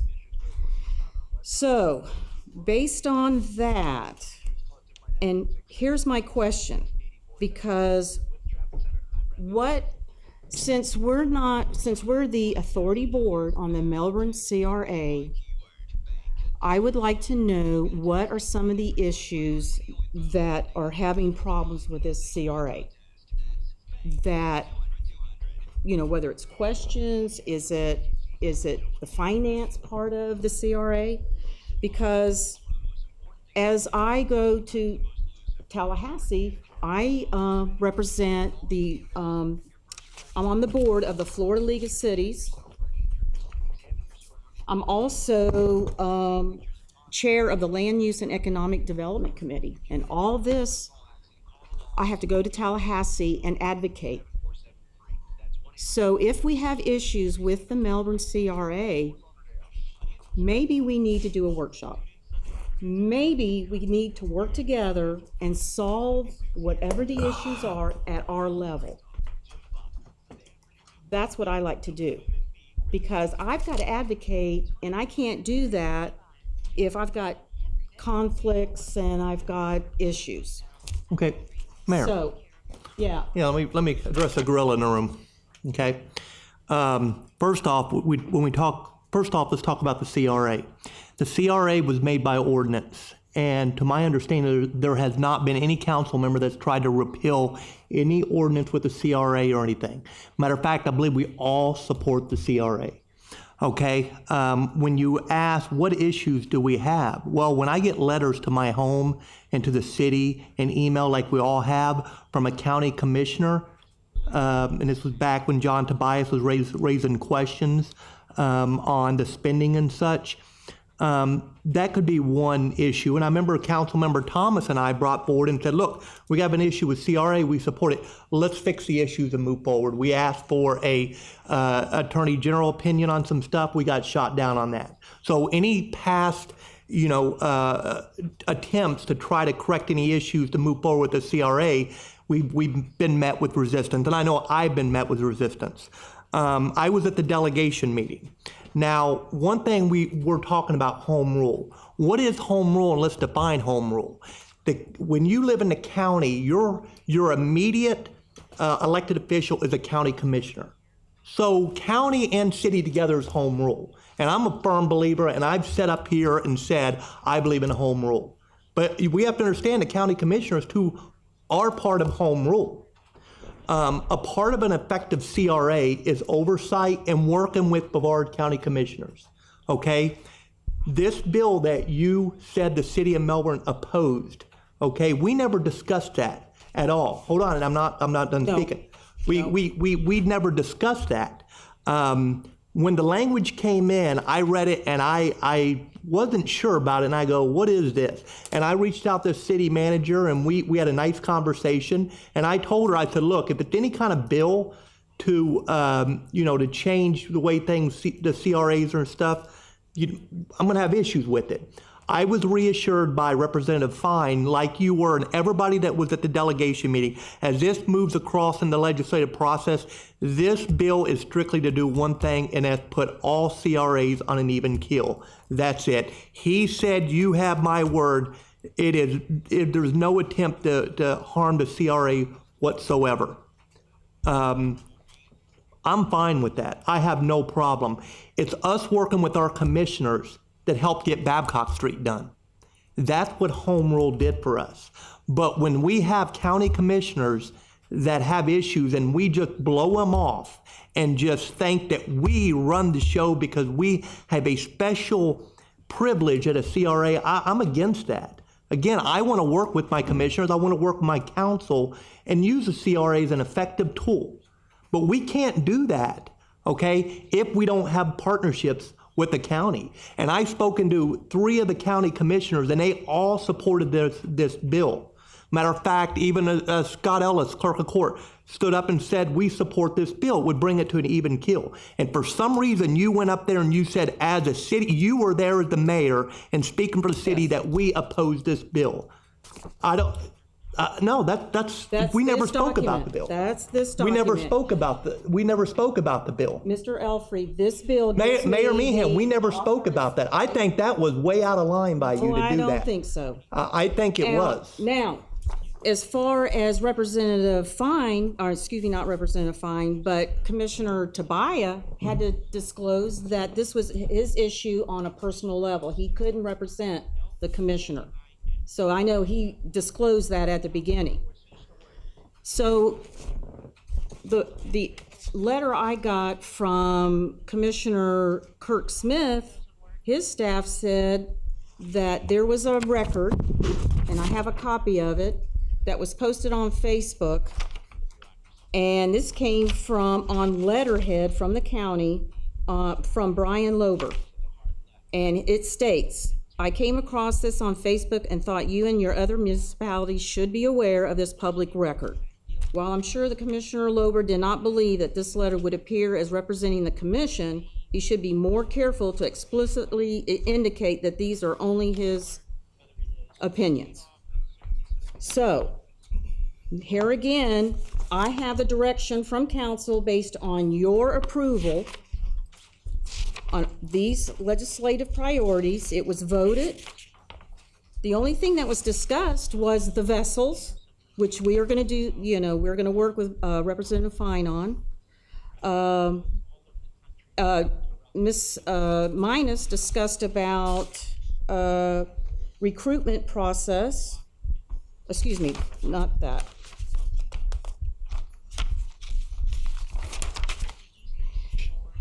So Ms. Minus asked for the clarification of SHIP funds. So there were issues here, and if anything came up like the Melbourne CRA, nothing came up. But this is my document, and this is why I stick with... That is why you felt it was okay to say that the city council opposed the bill. Yes. That would work with our county commissioners. Not to work with the county commissioner. I don't have a problem working with the county commissioner, but to take our authority away, the Melbourne authority, that's the problem. Now, and again, that was stated in that delegation meeting that was not the intent, and that the bill moved forward. I'm sorry, but that's what the bill reads. All right. So okay, and then if I may add, I didn't see that with Commissioner Lober. What is that you're saying? He put out there that he supported the CRA, the act relating to Brevard County, authorizing Brevard County to assume itself as a governing body. So he was saying that he supported that, but I know Commissioner Lober is here tonight, and I would like for him to address that if he's going to be brought into that. Before he does, Madam Mayor. Okay. So, Mr. Thomas. Yes, ma'am. And, I think part of the issue with that evening was we had the workshop before, then we went into the city council meeting, And then the city council meeting went long, and then we were trying to finish up issues from the boat workshop into the legislative delegation priorities. And I think that's maybe where the snafu kind of took place. But just like Mr. Fine or Representative Fine stated at the legislative delegation meeting, that legislation also supports home rule as well as the community redevelopment agencies. Because again, what he said was nothing's going to change other than if Melbourne wants to make a change to their CRA as far as extending the sunset, or if you want to make some type of territorial change, then that would obviously have to go back to the county for their approval. And that makes sense, Mayor, because 40% of those dollars, those tax dollars, right, those are county dollars. So those residents in the county deserve to have a say-so in how those dollars are spent. Again, that's taxation without representation. For them not to have a say-so through their county commission, that they don't have a right to say anything because their commission don't get to vote on it.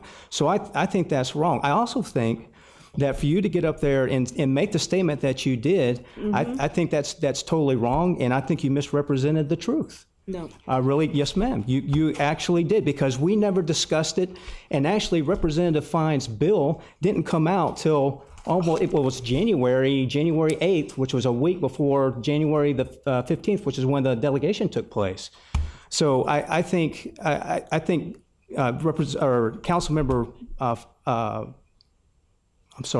Alfrey, I think he has a right to be upset, and I'm upset too, ma'am, because I think that was done wrong. Again, it was stated over and over through Tobiah as well as Representative Fine that this is not going to change CRAs, at least the three in particular, the Melbourne CRA, the Titusville CRA, the Cocoa CRA. Nothing's going to change as far as those plans that are in shape right now. They're not going to change, other than the fact that if we want to try to change sunset, which we've done, 4 or 5 times now with the Melbourne CRA?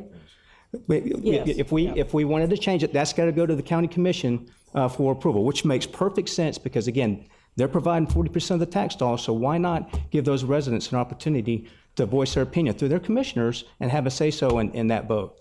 So I fully get it, and I'm a little frustrated that you did that. The other thing, Mayor, too, and you've read a statute there that says that you have the right to vote even though you own property within the CRA. And I saw the editorial in Space Coast Daily. The price tag in there was like $2.5 million. I don't know if that's accurate or not, but let's say it's accurate. Ma'am, that is a clear conflict of interest. And even the perception of it, ma'am, I know if I was in your position, and you're a good leader, ma'am, and I appreciate what you do, I really do. But ma'am, if I was in your position, I would not do that. I wouldn't put myself where people could criticize me or think maybe I have questionable judgment because of the assets that I have that are in the area that I'm voting upon all the time. I just wouldn't do it. And I think it would look good upon you, Mayor, if you would recuse yourself from here on out until you term out in 2020, if you recuse yourself of voting for anything that pertains to the Melbourne CRA. I think that would be the right thing to do, even though you say legally you could do it. Yes. It just doesn't look good, Mayor. And you can talk to people and they'll agree with that. No, I talk to people. So the thing is that you gave me authority to represent this body, and this bill is violating our home rule. So you're saying that it's okay for the county to take over as a governing body? So no. So that's why I'm saying we need a workshop to fix some of these issues that we have. Mayor. And before, it's okay. Another thing I want people to know is we get audited every year. And that report is issued and given to the county every year. And now we have another audit by the clerk of courts. We haven't got that report yet. So we're waiting on that. But we are audited. Mm-hmm. So, okay, Mr. LaRusso. Thanks, Mayor. My question is, the bill,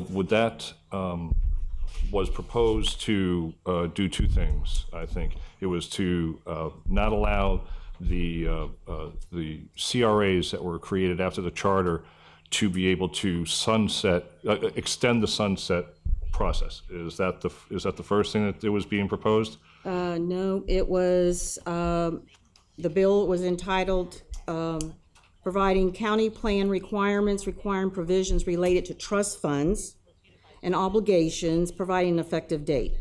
So There was does that fall under the same CRA restrictions that we have for Argali and for Babcock as well? That came after home rule, and Cindy, after home rule, the county did the home rule, then the O'Galley fell under, we still were the governing body of the CRAs. Are we still the governing body for Argali and for Babcock? We are, We are. except So- that the so the county bill- commission I'm sorry. has to give a delegation of authority to the city to allow, they did to allow O'Galley and Babcock. So then this proposal, this bill would go counter to what we have right now with Argali and with Babcock, or would it put it in line on the same Treat them the same page? It's treated the same way. And I think the biggest thing was to stop the extension. You know, in perpetuity. I mean, if you wanted to, you could extend the Melbourne CRA. It's 60 years now, and I went through one extension, and my fellow council members here, I think, went through a second extension, for better or for worse. But I'm trying to wrap my arms around, what we're trying to accomplish here. So does that mean that the Melbourne CRA would be on the same level as the Argali and Babcock? My understanding of the proposed bill would give that authority to Brevard County for the operation of the downtown Melbourne CRA. Do we give that authority to county for Argali and for Babcock? For the boards? The county commission. I'm trying to find, is Yeah. it even across the board? If this bill went through, would it place downtown Melbourne CRA into the same classification, same category as Argali and Babcock? Would anything change other than the extension of years? Well, the way it was written was very broad. Okay. So I don't know the details of the intention of how that would come about. Okay, so I get it. We need a workshop. We absolutely need a workshop. I know. Mayor. Absolutely. Yeah. I'm sorry. You were clear in what you were saying, but you're light years ahead of me, Cindy. You're smarter than the average bear. Honest to God, it takes a long time for me to catch up with you. But to give up our authority, which meant that the And that's board- what I'm asking. Yeah, That's what I'm asking. and to give up our board, and it would completely go under Brevard County. That's what I want to hear. I want to know if that's Yeah, exactly okay. what it is. Mayor. Yeah, so Vice Mayor Thomas.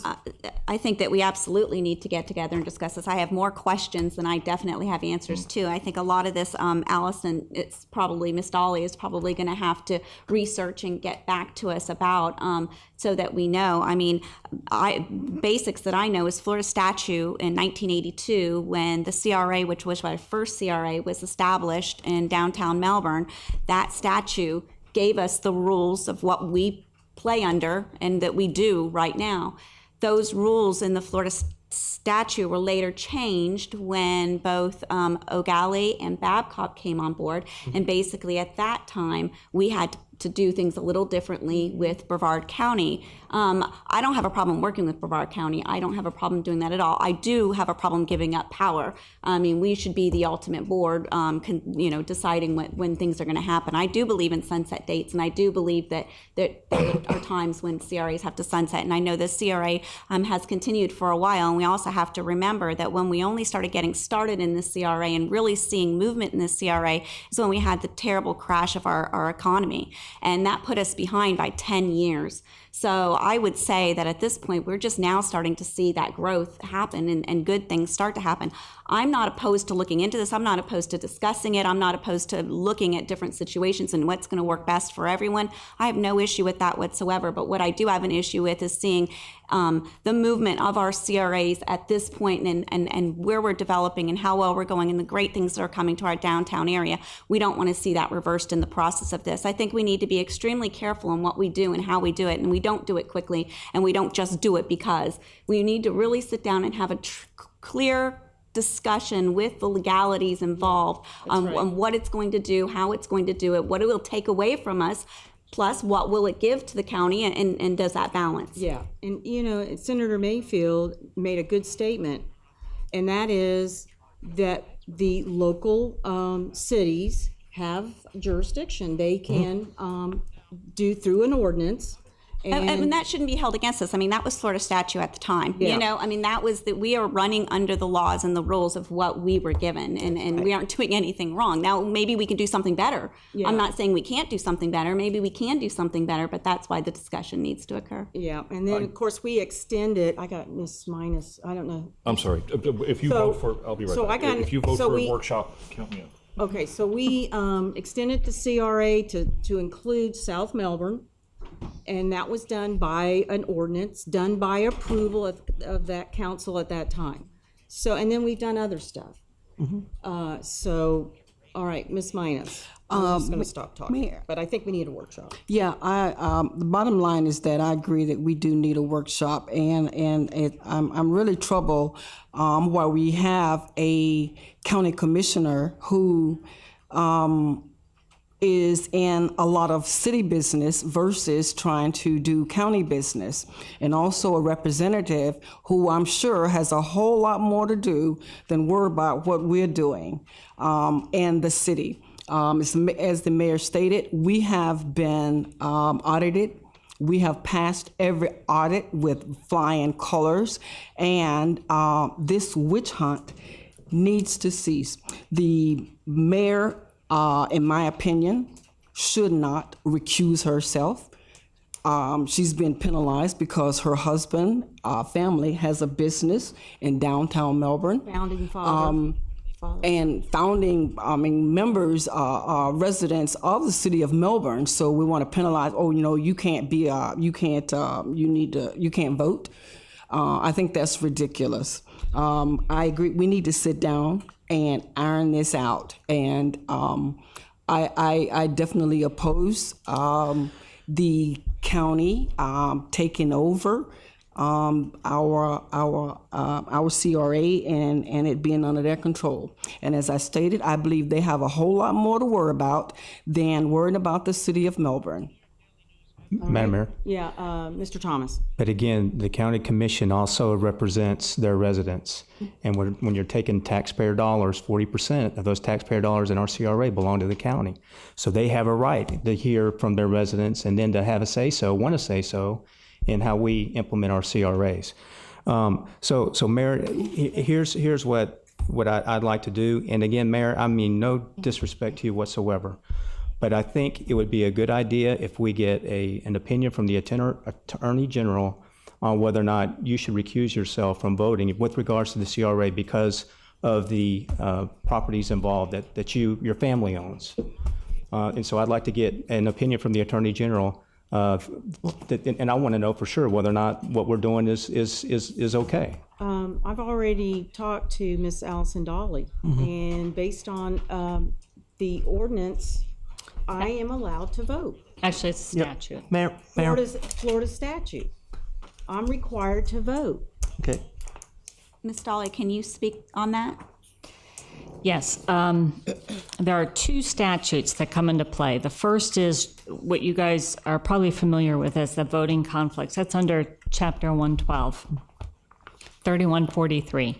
And that's the one that basically says you can't have a special private gain or loss. If you do, you have to abstain from voting. However, there's an exception to that under subsection B that specifically states that a commissioner of a CRA, which is what you're sitting in when you're considering CRA issues,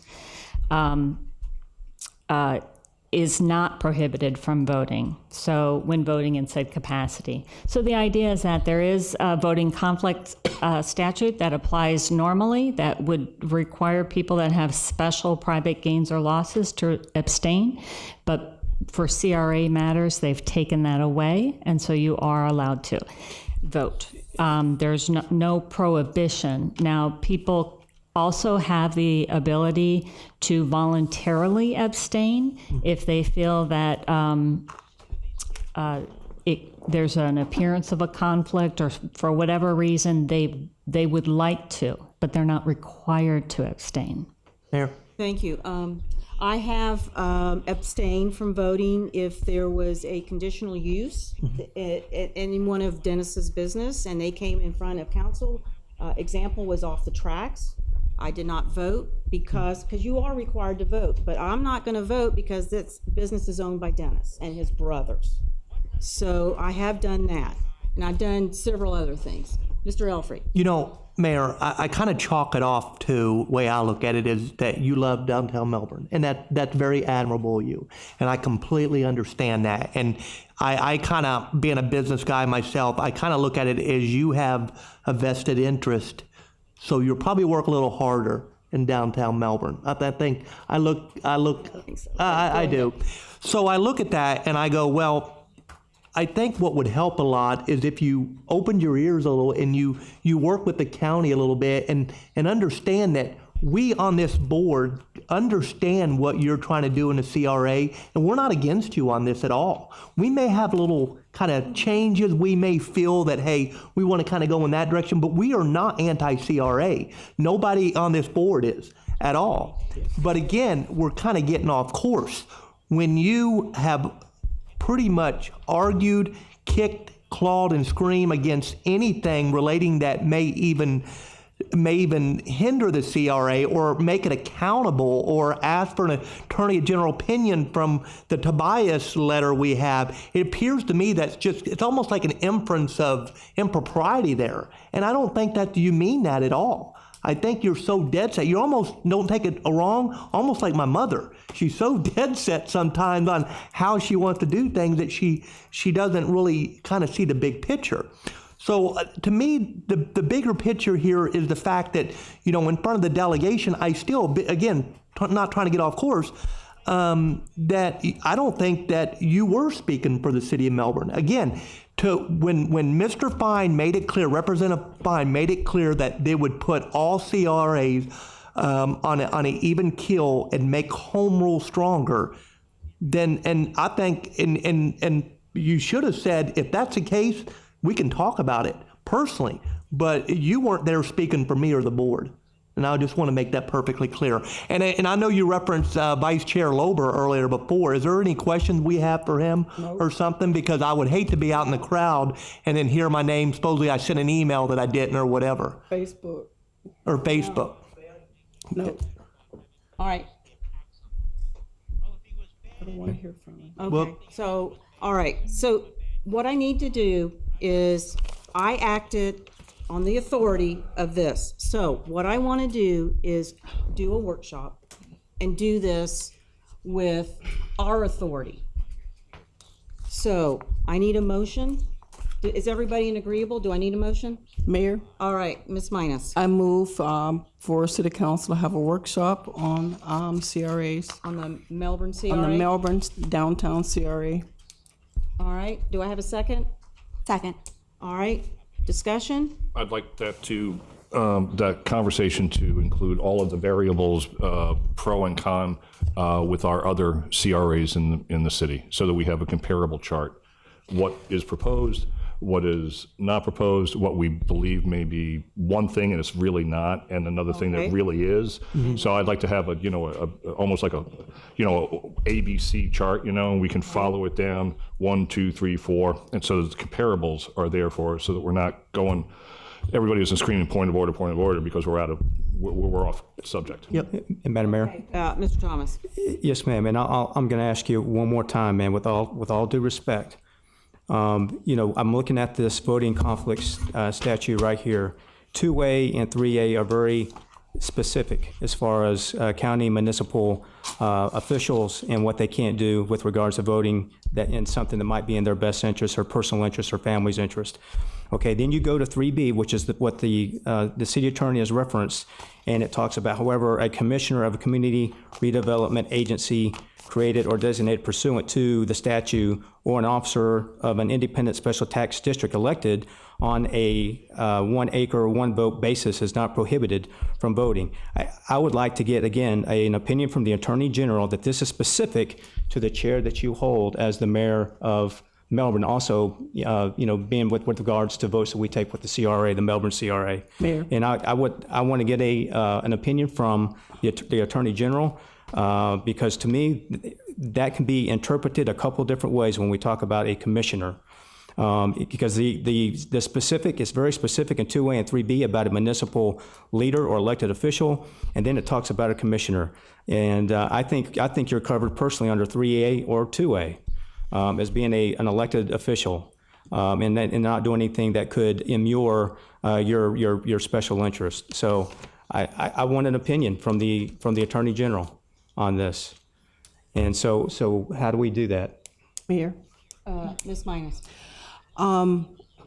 This sounds like to me you want to get the opinion of the Attorney General. That means that you're probably calling our city attorney a liar, or you don't believe her. Oh, no, come on. So she stated emphatically what the rules are, what the interpretation of the law of a lawyer, of an attorney, and we do not want to believe her. That we want I want to get another opinion. I'm troubled by that we need to get another opinion. And when we paying her good money to advise us. Madam Mayor. Yeah, Ms. Dolly.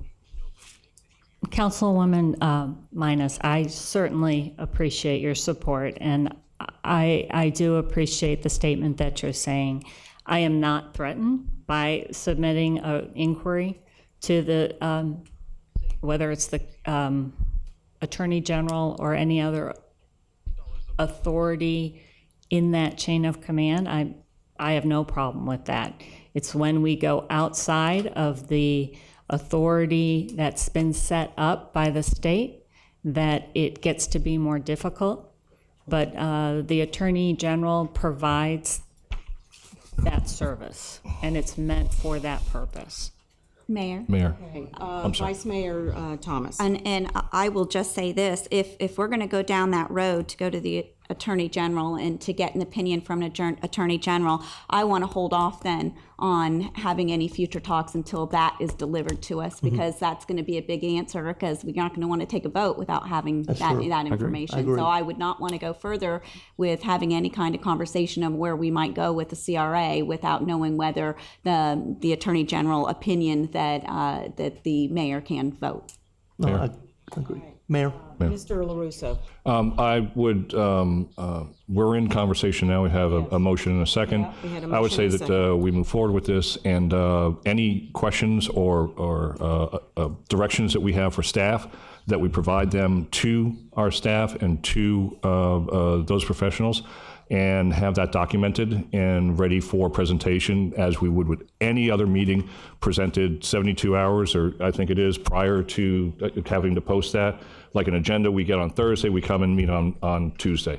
So all of the questions and all of the answers and all of everything that's combined that all of us as a body have individually asked for, that is included in that, and work with our staff to find those answers, and then we can sit down and talk about them, whether it's an attorney general, whether it's the guy who sells ice cream in the neighborhood, whatever it comes down to. Yeah, Mayor, I mean, Mr. we LaRusso. would have to, You don't mean to get us the questions 72 hours before the meeting, right? That's not what I said. Okay, I just I misunderstood. meant to provide those, just as you provide all the information. The answers by that Correct. date. Okay. Correct. Just like an agenda on a Thursday, we get all of it. We're not adding anything other than the consent agenda. Okay. Mayor, Ms. Sanders. I just have two things. Number one, I'm in complete support about going to the Attorney General just to get answers. Not that I really think you're doing anything wrong, but there's no hurt in just going and getting a higher authority to say we're doing everything right. I think that's appropriate. The other thing is during any kind of workshop, I would like to include an explanation of the bill that Mr. Lober was talking about at his delegation. I was not there. It was Representative Fine. Oh, Representative and, Fine, okay. Mr. Tobiah. Okay, I would like an explanation of that bill, because I don't think I fully understand it in order to know whether I'm in support of it or not. Well, it died by a 5-1 vote. the So bill. because all the cities, Titusville and Cocoa voted no, and so everybody else, so it died, so. Yeah, Mayor. Mayor, Yeah, but I will say it was also brought that we could bring it to the cities and for us to do it individually. So I think that's a valid point that, we will get clarification. Now, again, I'm kind of troubled here tonight because, first off, nobody's calling our city attorney a liar. I think, Ms. Minus, currently we're seeking an opinion for, an organization for you to just to cover yourself and make sure that your organization can receive city funds. We're just doing that just to cover our bases because that's what we do. I don't appreciate hearing that, we don't want to hear with the comment, we don't want to hear for a commissioner. I don't want to hear from him. That to me, that's not very home rule-ish. That's not how we treat commissioners and stuff in here. And that's not how I'd want to be treated if I was at a commission meeting. So I think that's very inappropriate to even be that way toward a county commissioner who took his time and his own evening and probably outside of his family to come and help us understand the bill and ask him any questions. And I'm sure none of you would like to be treated that way if you went to another body. So I don't like that. I don't appreciate that. I apologize, Mr. Lober. So on the Attorney General, I don't have a problem with that. Because I feel that in the future, there would be elected officials who should be able to run for office regardless of whether they have property in downtown Melbourne or O'Galley or Babcock Street. So I don't have a problem with that. Madam Mayor, Yeah, excuse me. Ms. Minus? I'm just going to make a blanket statement. I can stand on my own bottom, and I still stand by my statement. That is how I feel, and that is how I interpret it. And I don't think we want to go down the path of bringing out dirt. I don't think we want to go down that path. I still say that the mayor should not recuse herself. I still say that Melbourne should stand up to we should be in control of our own downtown Melbourne CRA. I have no problem. And if the council want to go with the Attorney General, I have no problem with that. That is what the majority rules. However, I still say that our city attorney is very capable to do this. This is what we're paying her for. Now, if we want to do that, if we want to go with the Attorney General, we'll do that. But I still stand by my remarks. And to the county commissioner, I still stand by my statements. Madam Mayor. So, Mr. Thomas? Yes, ma'am. And Madam Mayor, I appreciate that. If you agree also to get the opinion from the Attorney General, I really do. I respect that. And with that, we get the opinion from the Attorney General. Then I'm looking forward to this workshop where we can really start forming that partnership that we want to have with our county commission brethren and sisters up there. And they're involved in home rule just like we are, and they want to take care of their residents just like we want to take care of ours. So I completely get and understand what they were trying to do with forming the partnership with the CRA so that they can also give their residents a voice in how those dollars are used. So I'll look forward to the workshop. And again, I appreciate you saying that you wouldn't mind now to getting the opinion of the Attorney General. I appreciate that. And more transparency is better, Madam Mayor. Sure. The more transparency, the better. Mayor, can we call the question, please? Yeah. Actually, all right. can I just... No, wait a minute. Mark LaRussa called the question. I need a second. Second. All right. Those in favor say aye. Aye. For the workshop. For the workshop. Thank you. Mayor? Can I those clarify that? opposed? Can I clarify that we're adding the other two in, his clarification on that? You're talking about The the other two. Babcock Street? Yeah, he said make sure that we're discussing them all for comparison. Yeah. Because the initial motion was for just the Melbourne, and then he brought in four to discuss. Yeah, Yeah, that I was a don't- motion to call the question. Right. Don't need a motion to call the motion. I just need the motion. What is the motion? The motion is to provide a workshop for this council. Original. A workshop for Okay, this council. so- Is that not the original motion? You added some. Okay, so there was already a motion on the floor, so I believe that Mr. LaRusso called the question. Right. Which required a second by Yes. Mr. Thomas. So Right. when you vote, you're voting on calling On the question, we're not, we're not That's right. talking Okay, on. you thank vote you. on Yeah. that. There's no Thank you. amendments to that question. You have a Yeah, main motion all on the right. floor.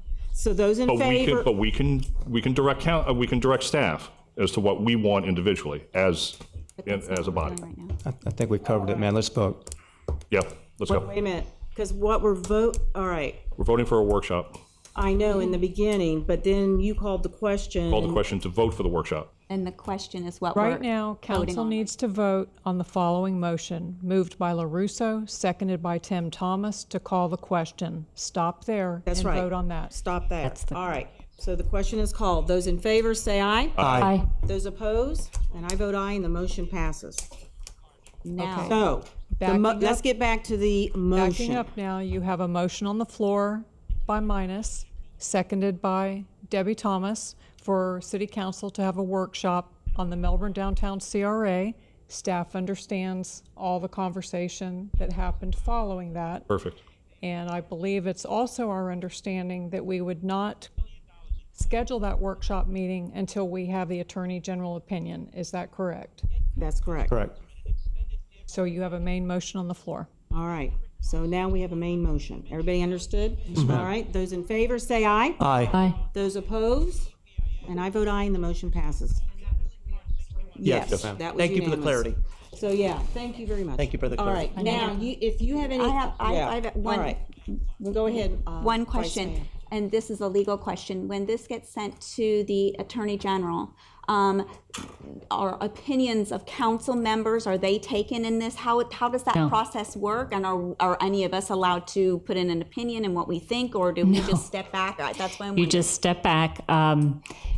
I prepare the request, and I'll provide the information about the statutes that are in question, provide the facts, and ask for the interpretation. And are we going to be able to see that prior to you sending it, just so we know exactly what you're sending over? Sure. I can send a copy to everybody. Great, thank you. All right, very good. Typically, just so everybody understands, typically what does happen though is I'll send X and they'll say, can you also send me this? Right. And then I send Y and then they say, oh, can you also give me this? So there's a supplementing depending on what they ask for. Thank you. All right, anything else for the good of the order? Seeing none, meeting adjourned at 8:31. I'll second that. You know what, I found out I don't need a second. I know you. Yeah, so, very good. I would be happy for a workshop.